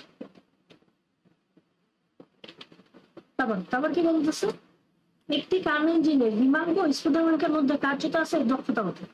হিমাঙ্ক মানে কি, হিমাঙ্ক মানে টেম্পারেচার হলো তোমার 0 ডিগ্রি সেলসিয়াস, আর স্ফুটনাঙ্ক মানে হলো টেম্পারেচার 100 ডিগ্রি সেলসিয়াস। এটা equal to 1 minus T2 by T1 into 100%। তো T2 ভ্যালু কত, T2 ভ্যালু হলো তোমার 100 প্লাস 273, 0 প্লাস 273 ইনটু 100%। এখানে হিসাব বিকাশ করলে দেখবা এটা চলে আসবে 26.81%। 26.81%, এটা কত দিবে। তুমি প্রক্রিয়া এন্ট্রপি কি থাকে, স্থির থাকে। আবার কি বলতেছে রুদ্ধতাপীয় প্রক্রিয়া একটি আদর্শ গ্যাসের চাপ ও তাপমাত্রার মধ্যে সম্পর্ক কত। এখন দেখো চাপ ও তাপমাত্রার মধ্যে সম্পর্ক চাইছে, এখানে আমরা চাপ ও তাপমাত্রার মধ্যে সম্পর্ক জানি TP 1 minus gamma by gamma equal to K. কিন্তু এখানে মজার বিষয় হয়েছে, এখানে টি এর উপরেও তারা একটা একক দিচ্ছে। তো এটা আমরা কিভাবে করবো, আমরা ধরে নিলাম T1 1 মাইনাস গামা, এটা কি হবে T2 1 minus gamma by gamma. তাহলে আলটিমেটলি যেহেতু টি এর উপরে একক চাইছে, তাহলে এরকম কিছু একটা আসবে।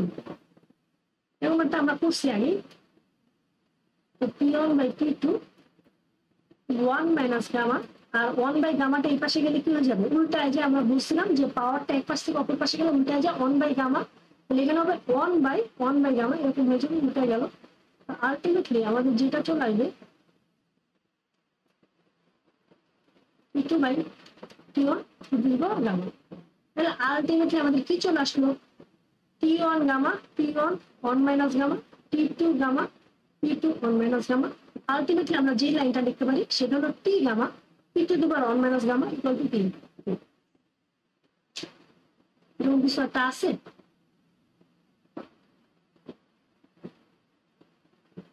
এই যে 2 নম্বর ব্যাপারটা কি বলছে, পরিবেশ থেকে 50 জুল তাপ শক্তি শোষণ করে, মানে ডিকিউর ভ্যালু হলো 50 জুল, এবং পরিবেশের উপর 20 জুল কাজ সম্পাদিত হয়। পরিবেশের উপর 20 জুল কাজ সম্পাদিত হয়, তার মানে পরিবেশের উপর যেহেতু সম্পাদিত হইতেছে, তাহলে পরিবেশের উপর কে কাজ করতেছে? সিস্টেম। এখানে কি কাজ কত হবে? বিদ্যুৎ। এটা অন্তস্থ শক্তি, মানে ডি এর ভ্যালু কত? তাহলে D Q equal to DU plus DW. এখন আমার কি দরকার? ডিইউ মানে D Q minus DW. D Q value কত? 50, ডিডব্লিউ ভ্যালু কত? 20, তাহলে এখানে কত চলে আসবে? 30।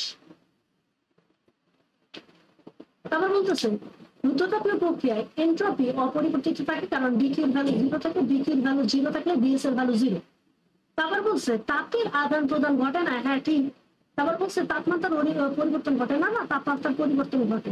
তাপমাত্রার পরিবর্তন ঘটে। তাপমাত্রার পরিবর্তন না ঘটলে তো ওই যে কৃতকাজের ফর্মুলায় আমরা রুদ্ধতাপের প্রক্রিয়ার কৃতকাজের ফর্মুলা কি ছিল? সরি, এখানে রুদ্ধতাপের প্রক্রিয়ার কৃতকাজের ফর্মুলা ছিল WN/1 - গামা T2 মাইনাস কি ছিল? T1 ছিল। তাহলে এখানে তো কৃতকাজের ফর্মুলা এটা হইতো না, তাহলে তাপমাত্রার অবশ্যই পরিবর্তন ঘটতে হবে, না তো তাপমাত্রার পরিবর্তন সমান কেমন হবে? তাপমাত্রার পরিবর্তন ঘটে। তারপরে হলো অন্তস্থ শক্তির পরিবর্তন হতো, তাহলে 0 হতো। কিন্তু রুদ্ধতাপীয় প্রক্রিয়া শুধুমাত্র কি 0 থাকবে? ডিকিউ। তাহলে করতে হবে কত? ডি। আবার তিনটি সিস্টেমে তাপীয় সাম্যাবস্থায় থাকলে তাদের নিচে কোন রাশিটি একই হবে? তাপমাত্রা। এটা হলো কি তাপগতিবিদ্যার শূন্যতম সূত্র। তাপগতিবিদ্যার শূন্যতম সূত্র এটা বলছে 0।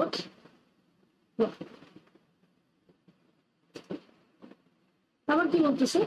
বলতেছে একটি প্রত্যাবর্তী কার্বন ইঞ্জিন যখন 27°C তাপমাত্রায় থাকে তখন তার কর্মদক্ষতা হয় 50%।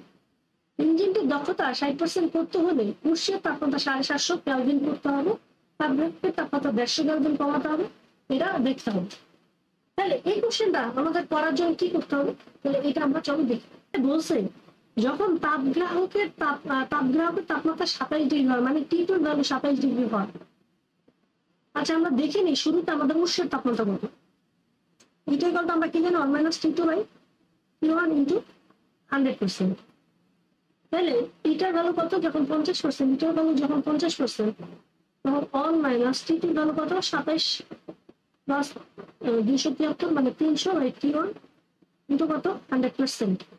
তাহলে আলটিমেটলি আমাদের যে T1 এর ভ্যালুটা আসে, সেই T1 এর ভ্যালুটা আসলো 600 কেলভিন।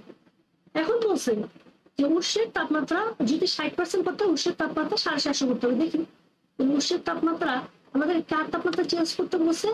60% করতে উৎসের তাপমাত্রা, তার মানে গ্রাহকের তাপমাত্রা কিন্তু আমাদের কি আছে? সেম আছে। এটা prime 1 - T2 by T1 prime. তাহলে এখানে এটা কত? এটা হলো তোমার 60% করতে হবে, 1 - T2 কত হবে? T2 জানি না। আর T1 প্রাইম কত? T1 সরি T2 তো জানি, T2 মানে গ্রাহকের তাপমাত্রা। গ্রাহকের তাপমাত্রা তো চেঞ্জ হবে, উৎসের তাপমাত্রা চেঞ্জ করতে হবে। মানে এটা কত করতে হবে? এটা করতে হবে তোমার 27 প্লাস 273 ইন্টু 100%। আলটিমেটলি আমাদের যে আনসারটা চলে আসবে সেটা হলো T1 প্রাইম ইকুয়াল টু 750। এখন দেখো আগে তোমার তাপমাত্রা কত ছিল? 600 কেলভিন। এখন তাপমাত্রা কত হচ্ছে? 750 কেলভিন। তাহলে তোমার তাপমাত্রার পরিবর্তন কত করতে হবে? 750 মাইনাস 600 মানে 150 কেলভিন। আচ্ছা তারপর এইটাও ঠিক উৎসের তাপমাত্রা, তাহলে কত পরিবর্তন করতে হবে? উৎসের তাপমাত্রা পরিবর্তন করতে হবে 150 কেলভিন। আর উৎসের তাপমাত্রা তারপর বলছে তাপগ্রাহকের তাপমাত্রা 150 কেলভিন কমাইতে হবে। তাহলে আমরা দেখি এখন এটা প্রাইম। এখন কি বলতেছে? তোমার উৎসের তাপমাত্রা যা ছিল তাই থাকবে, কিন্তু গ্রাহকের তাপমাত্রা তোমার কি করতে হবে? চেঞ্জ করতে হবে। তাইলে তোমার দক্ষতা কত পার্সেন্ট হবে? 60% হবে। এখানে যদি বসায় দিই 1 - T2 প্রাইম, এখানে কত চলে আসছে? এখানে আমাদের আসছিল কত আগে? যখন উৎসের তাপমাত্রা নর্মাল ছিল তখন 600 100%। এখন এখানে যে আমাদের T2 প্রাইমটা আসছে, সেই T2 প্রাইমটা কত আসছে? এখানে আমাদের T2 প্রাইমটা আসছে হলো 240 কেলভিন। তাহলে দেখো এখন তাপগ্রাহকের তাপমাত্রা 240 কেলভিন, আগে ছিল 300 কেলভিন। তাহলে ডেলটি কত পরিবর্তন করতে হবে? ডেলটি আগে ছিল 300, এখন হচ্ছে 240 কেলভিন। তাহলে তোমার কত কেলভিন হ্রাস করতে হবে? 60 কেলভিন। কিন্তু এখানে বলতে 150 কেলভিন কমাতে হবে, এটা ভুল। তাহলে 1 ও 3। বায়ু মাধ্যমে শব্দ সঞ্চালন কোন ধরনের প্রক্রিয়া? রুদ্ধতাপীয় প্রক্রিয়া। কারণ বায়ু মাধ্যমে শব্দ সঞ্চালন এটা কেমন প্রক্রিয়া? দ্রুত প্রক্রিয়া। থাকে রুদ্ধতাপীয় প্রসারণে কোনটি সঠিক? রুদ্ধতাপীয় প্রসারণ কি হয়? DQ plus DW. বা ডেল ডাব্লিউ, ডেল দিয়ে আমরা প্রকাশ করতে পারি। তো এখানে আমাদের কি হয়, এখানে 0 হয়েছে, এটা অর্থাৎ এরকম একটা, এরকম কি কিছু আসে না, তাহলে আর একটা হবে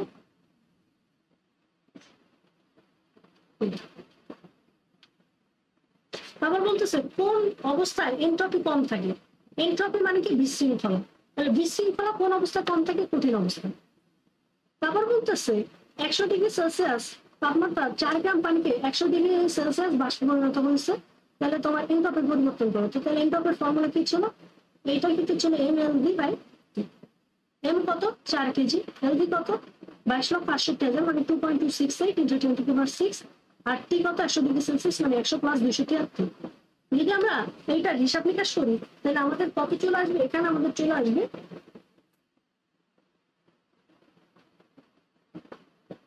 2.42 × 10⁴ J/Kelvin।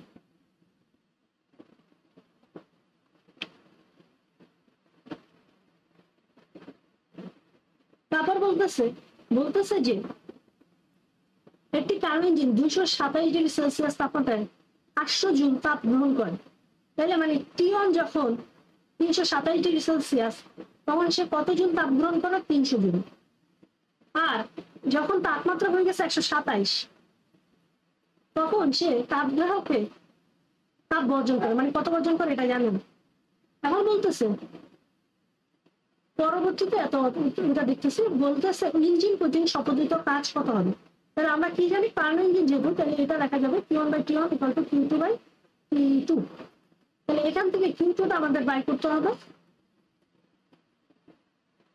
অর্থাৎ Q2টা আমাদের চলে আসবে। এখানে যদি আমরা ভ্যালুগুলো বসাই দিই 300/323 + 273, আর এদিকে হলো তোমার 127 + 273। আলটিমেটলি আমাদের যে Q2টা চলে আসবে সেই Q2 কত 533.33 জুল। এখন খেয়াল করো, এখন আমাকে বলছে কাজ কত হবে, W = সরি এটা হবে 800, এটা ছিল 800। তাহলে W কত হবে, W হবে Q1 - Q2 33 জুল। এখানে আমাদের যেটা চলে আসবে সেটা হলো 266.700, তার মানে 267 জুলই দেবে। আবার বলতেছে পরবর্তী অবস্থায় দক্ষতা পূর্ব দক্ষতার কত গুণ হবে। তাহলে পূর্ব দক্ষতা কত ছিল, যদি আমরা হিসাব করে দেখি, পূর্বে আমাদের দক্ষতা ছিল এটা 1 - 1 T2 কত 127 + 273, 327 + 273 × 100%। এখানে যেটা ছিল সেটা হবে তোমার 33.33%। আর এটা2 এটা কি হবে 1 - এখানে কি বলছে, পরবর্তীতে তাপ গ্রাহকের তাপমাত্রা, কার তাপমাত্রা চেঞ্জ করছে, তাপ গ্রাহকের তাপমাত্রা। তাপ গ্রাহক মানে কি T2 তাপমাত্রা কত করছে, আগে ছিল 127, এখন করে দিচ্ছে 227। 227 + 273, কিন্তু উৎসের তাপমাত্রা তো একই রাখছে, তাহলে 327ই থাকবে। এটা যেটা আসতেছে সেটা হলো 16.67। এখন তুমি যদি eta2/eta1 করো তাহলে দেখবা এটার ভ্যালু চলে আসবে কতটুকু করছে, পূর্ববর্তী অবস্থায় অর্ধেক। আচ্ছা, তারপরে 101 নম্বর কোশ্চেনটা খেয়াল করো কি বলতেছে তাপ অন্তরকের আবরণযুক্ত দৃঢ় পাত্রে, তাপ অন্তরকের আবরণযুক্ত দৃঢ় পাত্রে মানে এটা বুঝিয়েছে রুদ্ধতা পদ্ধতি।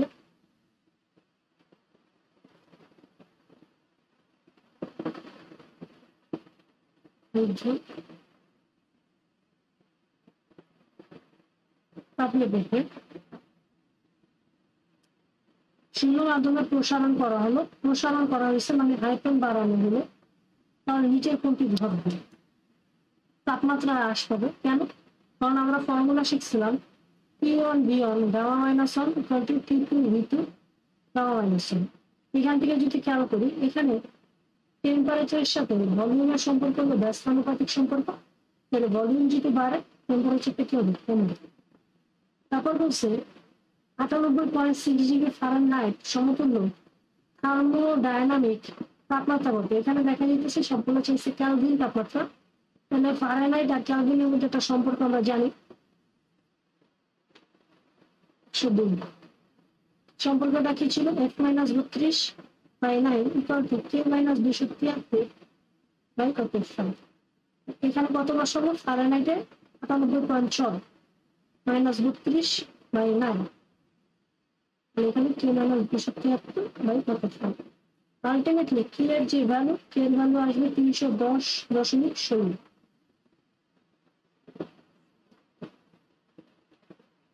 তারপরটা কি বলছে? নিচের বিবৃতিগুলো লক্ষ্য করো। যে তাপমাত্রায় পদার্থ কঠিন, তরল ও বায়বীয় সাম্যাবস্থায় থাকে তাকে চৌদ্দবিন্দু বলে। হ্যাঁ ঠিক আছে সম্রাট। তাপগতি স্থানাঙ্কের মানের পরিবর্তন হয়, সেই পরিবর্তনকে তাপগতির প্রক্রিয়া বলে। যে পরিবর্তন কারণে তাপগতির স্থানাঙ্কের মানের পরিবর্তন হয় সেটাকে তাপগতির প্রক্রিয়া বলে। ঠিক আছে। তারপরটা কি? কোন সিস্টেমের শক্তি রূপান্তরের অক্ষমতা বা অসম্ভবতা বা রূপান্তরের জন্য শক্তির অপ্রাপ্যতাকে এনট্রপি বলে। এটাও ঠিক আছে। তারপরটা কি বলছে? বলছে দুইটি বস্তুর মধ্যে ঘর্ষণের ফলে উৎপন্ন তাপ কোন প্রক্রিয়া অনুসরণ করে? অপ্রত্যাবর্তী প্রক্রিয়া। কারণ ঘর্ষণের ফলে যে উৎপন্ন তাপ যে প্রক্রিয়া অনুসরণ করবে সেটা হলো অপ্রত্যাবর্তী প্রক্রিয়া। আবার কি বলছে? 20 গ্রাম পানিতে 0 থেকে 80 ডিগ্রি সেলসিয়াস তাপমাত্রা উৎপন্ন করলে এনট্রপির পরিবর্তন কত? আমরা জানি তাপমাত্রার পরিবর্তনের ফর্মুলা হলো ms ln T2/T1। যেহেতু পানি তাইলে আপেক্ষিক তাপ বসানো পানি। কত ভর? ভর হলো 20 গ্রাম, 10⁻³ দ্বারা গুণ করে কেজিতে নিলাম। পানি হলো 4200 × লন। T2 কত? T2 হলো, এটা হলো T1 শেষ, আর T2 মানে হলো কি? সরি, T1 হলো আগে, T2 মানে কি? শেষ। 0 + 273। আলটিমেটলি এখান থেকে হিসাব নিকাশ করলে আমাদের চলে আসবে 21.5877 জুল পার কেলভিন। কেমন সামর্থ্য আছে? তাহলে খেয়াল করো। তারপর কোশ্চেনটা কি বলতেছে? রুদ্রতাপের সংকোচনের ক্ষেত্রে তাপ শোষিত হয়। রুদ্রতাপের প্রক্রিয়ায় তাপের কোনো শোষণ বা বর্জন কিছুই ঘটে না। তাহলে কোনটা হবে? 2 আর 3 হবে। 2 আর 3 आंसर। তো আমরা একটু ব্যাখ্যা করি। কি বলছে? সিস্টেমের উপর কাজ সম্পাদিত হয়েছে, সংকোচন হয়েছে। সংকোচন হইলে কৃত কাজটা হয় নেগেটিভ। নেগেটিভ মানে হলো সিস্টেমের উপর কাজ। যেহেতু সংকোচন হচ্ছে, সংকোচন হইলে আমরা জানি কৃত কাজটা কি হয়? নেগেটিভ হয়। আচ্ছা, সিস্টেমের তাপমাত্রা বৃদ্ধি পায়। হ্যাঁ অবশ্যই বৃদ্ধি পায়, কারণ আমরা একটু বললাম P সমানুপাতিক 1/v গামা মাইনাস 1। এখানে খেয়াল করতেছি সংকোচন হয়েছে মানে ভি এর ভ্যালুটা, আয়তনের ভ্যালুটা কমছে, তাহলে টেম্পারেচার ভ্যালুটা কি হবে? বাড়বে। তোমার সিস্টেমের তাপমাত্রা বৃদ্ধি পাবে।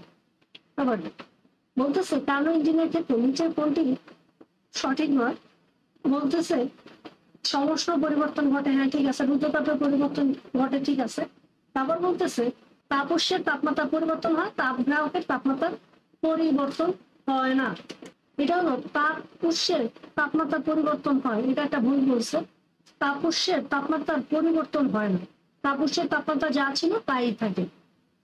তারপর তো বলতেছে এখানে কি বলতেছে যে 1 মোল মানে এন এর ভ্যালু 1 মোল দিয়ে দিছে, আর ডিকিউ তাপ সরবরাহ করতে করা পিস্টন এক্স অবস্থান থেকে ওয়াই অবস্থানে যায়।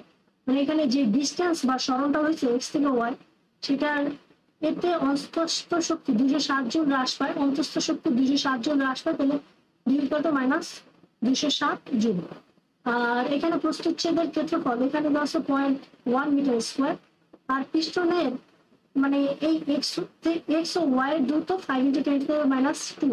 মানে এই যে এক্স অবস্থান থেকে ওয়াই অবস্থানে গেছে, সেখানে তোমার যে ডিস্টেন্সটা আছে সেটা হলো 5 × 10⁻² মিটার। এখন আমাকে বলতেছে সম্পূর্ণ কৃত কাজ কত? সম্পূর্ণ এখানে আবার কি বলছে যে এত চাপে এখানে আরেকটা বলা আছে। আর এখানে দেখো চাপ দেওয়া আছে 3.5 × 10⁵। তার মানে আমরা ধরে নেব যে এই চাপটা কি স্থির চাপ।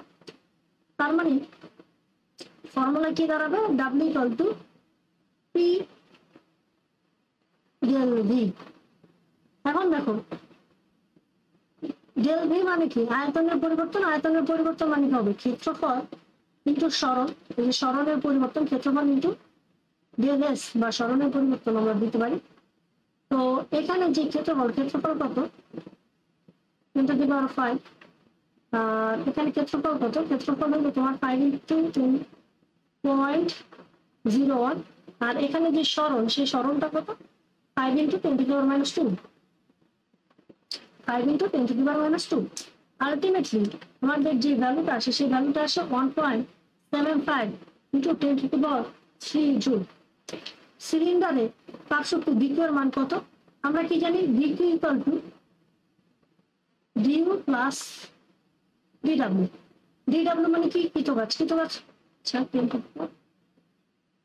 কৃতকাজ কত পাইছো, আর কি আমার ডিকিউ জানা দরকার। ডিউ আমরা জানি, ডিউ কত বলছে -260, আর ডিডব্লিউ কত পেলাম 1.75 × 10⁻³ তাহলে আলটিমেটলি আমাদের যে ডিকিউটা আসে সেই ডিকিউটা হলো 1.543 × 10⁻³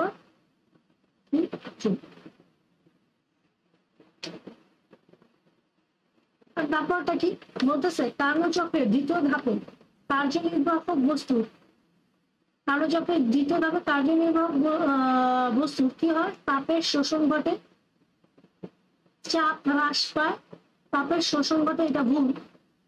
কারণ কি, কার্নোট চক্রের দ্বিতীয় ধাপটা কোনটা, রুদ্ধতাপীয় ধাপ, রুদ্ধতাপীয় প্রক্রিয়া। রুদ্ধতাপীয় প্রক্রিয়ায় তো তাপের শোষণ বা বর্জন কিছুই ঘটবে না, তার মানে 2 আর 3 সঠিক। আর এখানে কি বলছে, দ্বিতীয় ধাপে চাপ হ্রাস পায়। কেন চাপ হ্রাস পায়, কারণ দ্বিতীয় ধাপে আয়তনটা বেড়ে যায়, দ্বিতীয় ধাপে আয়তন বেড়ে যায়। আয়তনের সাথে রুদ্ধতাপীয় প্রক্রিয়ার যে সম্পর্ক সেটা ছিল পিয়ন ভিয়ন গামা, আর কি আমরা যদি লিখতে চাই তাহলে এরকম ছিল, একটা সম্পর্ক ছিল পিভি গামা = কে। তার মানে যদি আমরা লিখতে পারি K/V² গামা, যেহেতু আয়তন বেড়ে যায় তাহলে চাপ অবশ্যই কমে যাবে। আর একটু আগে আরেকটা জিনিস শিখলাম, P সমানুপাতিক 1/V/γ-1, তাহলে এটাও বেড়ে গেল, এটা কি যাবে, কমে যাবে।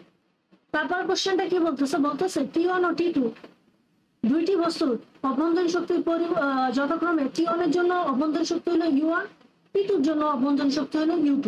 এখন তারা পরস্পর বিচ্ছিন্ন সিস্টেমে বস্তুদের তাপীয় সাম্যাবস্থায় আছে। তাপীয় সাম্যাবস্থায় আসার পর T1টা যে তাপমাত্রা পাইছে সেটা হলো T1 প্রাইম, T2টা যে তাপমাত্রা পাইছে সেটা হলো T2 প্রাইম। এখন খেয়াল করলে দেখবা যে এখানে যেটা T1 এর, এখানে বলা আছে T1টা T2 থেকে বড়, তার মানে T1 হবে উষ্ণ তাপমাত্রা আর T2 হবে তোমার ঠান্ডা তাপমাত্রা বা শীতল তাপমাত্রা। তাহলে উষ্ণ তাপমাত্রা যখন হয় তখন কি করে, সে তার তাপমাত্রা কি করে হারায়, তার মানে T1 এর ভ্যালুটা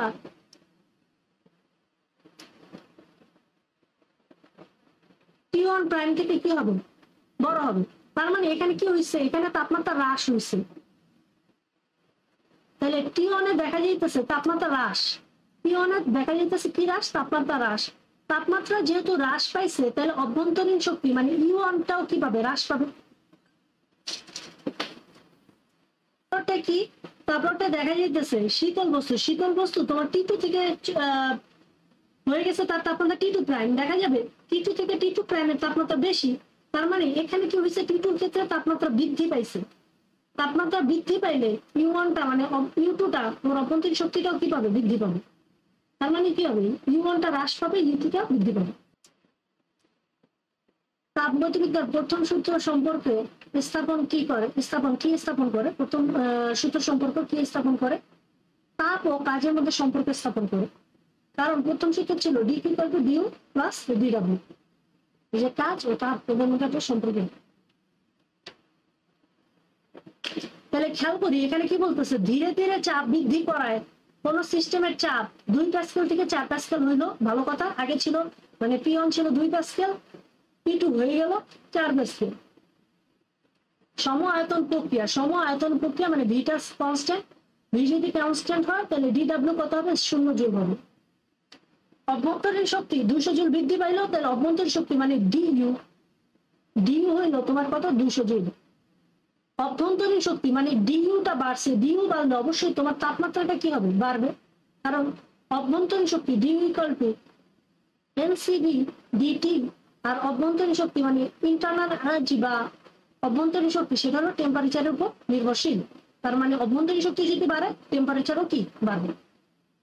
এটা ঠিক, এটা শূন্য। তারপর তাইলে আমরা তাপগতিবিদ্যার প্রথম সূত্র যদি অ্যাপ্লাই করি, DQ equal to D U plus DW, DQ DU, DW কত 0, ডিইউর ভ্যালু কত, ডিইউর ভ্যালু 200, আলটিমেট অ্যান্সারটা কত ছিল 200 জুল। তার মানে 1 নম্বরটা সঠিক। তাহলে 1 2 3। কোশ্চেনটা খেয়াল করো, তো বলতেছে কোন গ্যাসের জন্য রুদ্ধতাপীয় লেগ অধিক খারাপ। আমরা জানি যার গামার ভ্যালু বেশি, যার গামার ভ্যালু বেশি সেটা বেশি খারাপ। তাহলে কার গামার ভ্যালু বেশি, যেটা হলো যেমন নিয়ন, নিয়ন হইলো 1 পরমাণু, 1 পরমাণু গ্যাসের ক্ষেত্রে গামার মান হইলো 1.67। আর যদি আমাদের অক্সিজেন হইতো তাইলে অক্সিজেন বা কার্বন ডাই অক্সাইড বলতে পারি এটা। আচ্ছা এটা একটু কনফিউজিং, তো তোমরা একটা কাজ করতে পারো, যেহেতু বইতে আবার তপন স্যারের বইতেই তো কার্বন ডাই অক্সাইডের গামার ভ্যালু মনে হয় 1.33 দেওয়া, ঠিক আছে। আর এমনি নর্মালি যে কনসেপ্ট, সেই কনসেপ্ট অনুযায়ী গামার ভ্যালু 1.4 হওয়ার কথা, তো তোমরা 1.4 ইউজ করো, সমস্যা নেই, 1.4টাই ইউজ করো। আর অক্সিজেনের ক্ষেত্রে গামার ভ্যালু হলো 1.4, আর তোমার যে ওজন, ওজন মানে O3, O3 ক্ষেত্রে গামার ভ্যালু হলো 1.33। দেখা যেতেছে নিয়মিত বেশি পেলেন। বলতেছে সমস্ত প্রক্রিয়ার ক্ষেত্রে নিচের কোনটি সঠিক।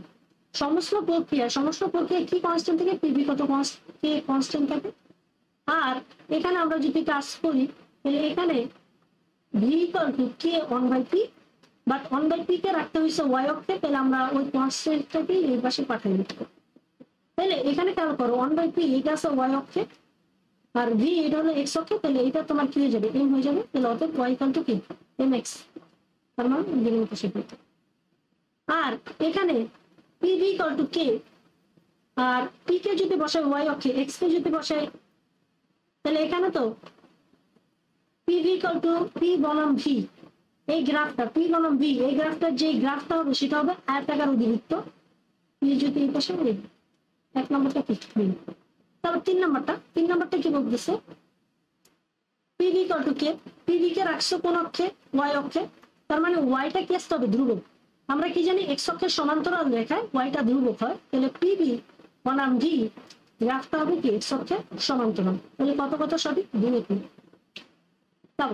তারপর বলতেছে আপেক্ষিক তাপ ও এস বিশিষ্ট একটি বস্তুর সমস্ত গতিশক্তি তাপ শক্তিতে রূপান্তরিত হয় তাপমাত্রার পার্থক্য ডেল থিটা, বস্তুটির গতিবেগ কত ছিল। তাহলে ই কে ইকুয়াল টু, যেহেতু তাপমাত্রা পার্থক্য বলা আছে, E K equal to M S del theta, আর গতিশক্তি হবে half M V square M S del theta.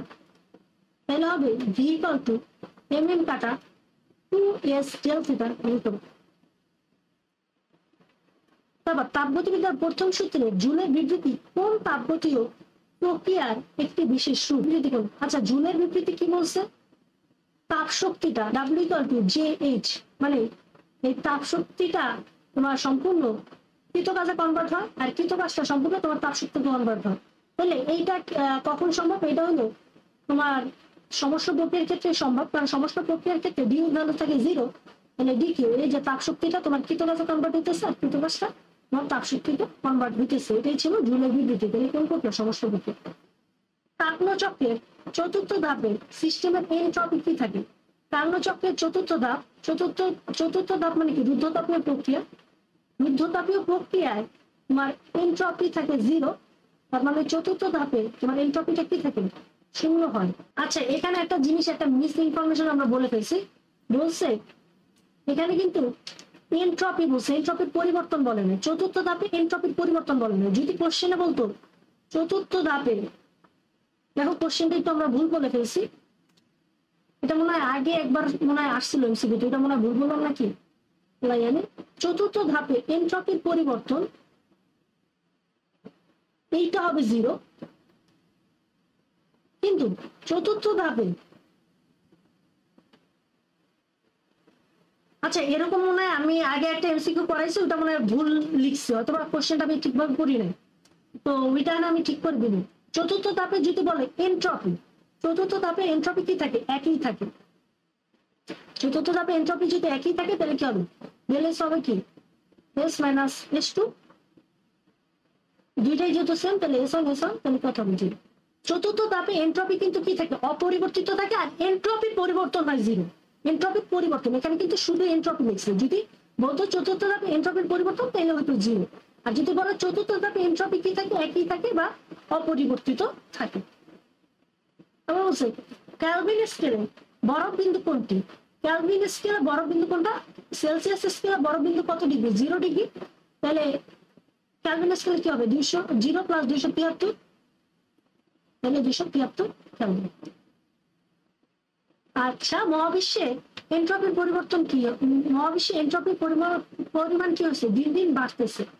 এনট্রপির পরিমাণ কি দিন দিন বাড়তেছে। আবার কি বলছে? তাপমাত্রা পরিবর্তন করার ক্ষেত্রে উৎসের তাপমাত্রা বৃদ্ধি করা ইঞ্জিনের দক্ষতা বাড়ে। যদি আমরা এখান থেকে ফর্মুলা লিখতে চাই 1 - T2/T1 × 100%। এখন এখানে খেয়াল করলে দেখা যাবে এই যে উৎসের তাপমাত্রা T1, এর সামনে আছে মাইনাস, এটা আছে নিচে, হওয়ার কথা ছিল ব্যস্তানুপাতিক, কিন্তু সামনে যেহেতু মাইনাস আছে, দেখো এটা আছে লবে আর T1 আছে হরে, দেখে মনে হইতেছে এটা হবে ব্যস্তানুপাতিক সম্পর্ক, কিন্তু এটা হবে সমানুপাতিক সম্পর্ক। কেন? কারণ T1 এর সামনে আছে মাইনাস। আর এখানে বলতেছে গ্রাহকের তাপমাত্রা হ্রাস করায় ইঞ্জিনের দক্ষতা বৃদ্ধি পাবে। হ্যাঁ, এই যে দেখো কর্মদক্ষতা আছে লবে, T2 আছে লবে, দেখে মনে হইতেছে সমানুপাতিক সম্পর্ক, কিন্তু সমানুপাতিক সম্পর্ক না হয়ে ব্যস্তানুপাতিক সম্পর্ক হবে। কেন? T2 সামনে কি আছে? মাইনাস আছে। 3 নম্বরটা কি লিখছে? উভয় ক্ষেত্রে ইঞ্জিন দ্বারা কৃতকাজ সমান নয়। হ্যাঁ, এটাও সঠিক। কারণ হলো তাপমাত্রা চেঞ্জের কারণে কৃতকাজের চেঞ্জ হবে। তাহলে 1, 2, 3 তিনটাই সঠিক। তারপর কি বলছে? কোন গ্যাসের 2টি মোলার আপেক্ষিক তাপের অনুপাত ধ্রুব রাশি। ওই ধ্রুব রাশিকে কোন প্রতীক? গামা দ্বারা। আমরা জানি স্থির চাপে মোলার আপেক্ষিক তাপ আর স্থির আয়তনে মোলার আপেক্ষিক তাপের অনুপাতটা হলো তোমার গামা। তারপর কি বলছে? বলতেছে একিউ লেখচিত্রের ক্ষেত্রে নিচে কোন সম্পর্কটি সঠিক? একিউ লেখচিত্র কোনটা? রুদ্ধতাপীয় লেখ। তাহলে রুদ্ধতাপীয় লেখের ক্ষেত্রে কোনটা সঠিক ছিল? পি ভি গামা = কি? ধ্রুব। তারপর বলতেছে উদ্দীপকের গ্যাসটি হাইড্রোজেন হলে, উদ্দীপকের গ্যাসটি কি হলে? হাইড্রোজেন হলে একিউ লেখ এআই লেখ অপেক্ষা কত গুণ খারাপ? উদ্দীপকের গ্যাসটি হাইড্রোজেন গ্যাস, হাইড্রোজেন গ্যাস মানে কি? H2 gas. H2 গ্যাস হইলে কত? 1.4। কার্নোট চক্রে রুদ্ধতাপীয় প্রসারণ কয়টা? রুদ্ধতাপীয় প্রসারণ একটা। কোন ধাপে ঘটে রুদ্ধতাপীয় প্রসারণ? দ্বিতীয় ধাপে রুদ্ধতাপীয় প্রসারণ ঘটে। আর চতুর্থ ধাপে রুদ্ধতাপীয় সংকোচন ঘটে। আবার বলতেছে কি 40 ডিগ্রি সেলসিয়াস তাপমাত্রায় ও 1 মোল গ্যাস অক্সিজেন গ্যাসকে ধীরে ধীরে প্রসারিত করা আয়তন দ্বিগুণ করলে সম্পূর্ণ কৃতকাজ কত? তাহলে কি জানি কৃতকাজের ফর্মুলা? ধীরে ধীরে যেহেতু বলছে তাহলে সমস্যা নন V2/V1। তাহলে কত হবে? এনআরটি কত মোল? 1 মোল। আর কত? 8.3 কত ডিগ্রি? 40 ডিগ্রি। 40 + 273 গুণ লন V2। ধীরে আয়তন কি করছে? দ্বিগুণ করলে। আয়তন দ্বিগুণ করলে মানে V2টা হয়ে যাবে তোমার 2V, আর আগে আয়তন ছিল ধরো V। আলটিমেটলি এখান থেকে যে অ্যান্সারটা চলে আসবে সেই অ্যান্সারটা চলে আসবে 1802.9 জুল। স্বতঃস্ফূর্ত পরিবর্তনে এনট্রপি ও বিশৃঙ্খলা কি পায়? এনট্রপি ও বিশৃঙ্খলা তোমার বৃদ্ধি পায়। স্বতঃস্ফূর্ত পরিবর্তন মানে কি? স্বতঃস্ফূর্ত পরিবর্তন মানে অপ্রত্যাবর্তী প্রক্রিয়া। অপ্রত্যাবর্তী প্রক্রিয়া এনট্রপি ও বিশৃঙ্খলা কি পায়? বৃদ্ধি পায়। পানির তৈলবিন্দুতে চাপ কত? পানির তৈলবিন্দুতে চাপ হলো 4.58 মিলিমিটার/রুট।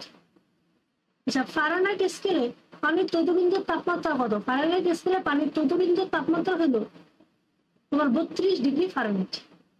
তো বলতেছে কোন সূত্রকে কাজে লাগিয়ে তাপীয় ইঞ্জিন ও রেফ্রিজারেটর তৈরি করা হয়? আপনাদের জিজ্ঞেস সূত্র। 1 কাপ গরম চায়ে একটি ঠান্ডা চামচ ডুবানো হলে চামচের অন্তঃস্থ শক্তি বৃদ্ধি পায়। হ্যাঁ, ঠিক আছে। আচ্ছা, চামচের ক্ষেত্রে অন্তঃস্থ শক্তিটা কেন বৃদ্ধি পাবে? দেখো চামচ আগে ঠান্ডা অবস্থায় ছিল, চামচের অন্তঃস্থ শক্তি বৃদ্ধি পায়। কেন বৃদ্ধি পায়? দেখো শুরুতে একটা ঠান্ডা চামচ, তার মানে শুরুতে টেম্পারেচারটা ছিল কম, তারপর ইনিশিয়াল অবস্থায় টেম্পারেচারটা ছিল কম। যখন তুমি একটা গরম চায়ে চামচটা ডুবাইলা, তখন চামচ কি করবে? যেহেতু ঠান্ডা, সে ওই গরম চা থেকে তাপমাত্রাটা নিবে আর গরম চা কি হবে, তাপমাত্রা হারাইতে থাকবে। টিএফ মানে ফাইনাল টেম্পারেচারটা কি হয়ে গেছে, বেশি হয়ে গেছে। তাহলে কি হলো, D equal to MCB TF minus TI. তার মানে টেম্পারেচারটা বেশি, এটা কম। তাহলে তোমার যে পরিবর্তিত টেম্পারেচার সেটা কি হবে, পজিটিভ। তাহলে পরিবর্তিত টেম্পারেচার যদি পজিটিভ হয় তাহলে ডিউটা পজিটিভ। তাই অন্তস্থ শক্তি কি হয়েছে, বৃদ্ধি পেয়েছে। তারপর একটা নিচের কোণগুলো তাপগতীয় চলক নির্দেশ করে। নিচের চাপ, আয়তন, তাপমাত্রা আর হলো এনট্রপি।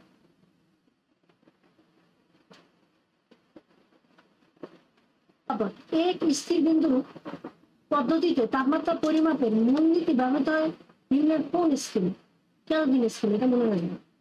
বেলুন ফুটে যায় প্রক্রিয়াটা কি হচ্ছে, কাজ সম্পূর্ণ হচ্ছে, অভ্যন্তরীণ যুক্ত তাপমাত্রা কমে গেছে, এনট্রপি পরিবর্তন হয় নাই। কেন, যেহেতু বেলুন ফুটে গেছে তার মানে দ্রুত প্রক্রিয়া। দ্রুত প্রক্রিয়া মানে কি, রুদ্ধ তাপীয়। রুদ্ধ তাপীয় মানে কি, রুদ্ধ তাপীয় মানে তোমার যে তাপ শক্তির পরিবর্তন সেটা হবে জিরো।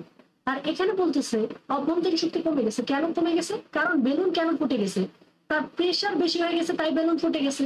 আর প্রেশার আর টেম্পারেচার একটা সম্পর্ক আছে, T one 1 minus gamma by gamma equal to K.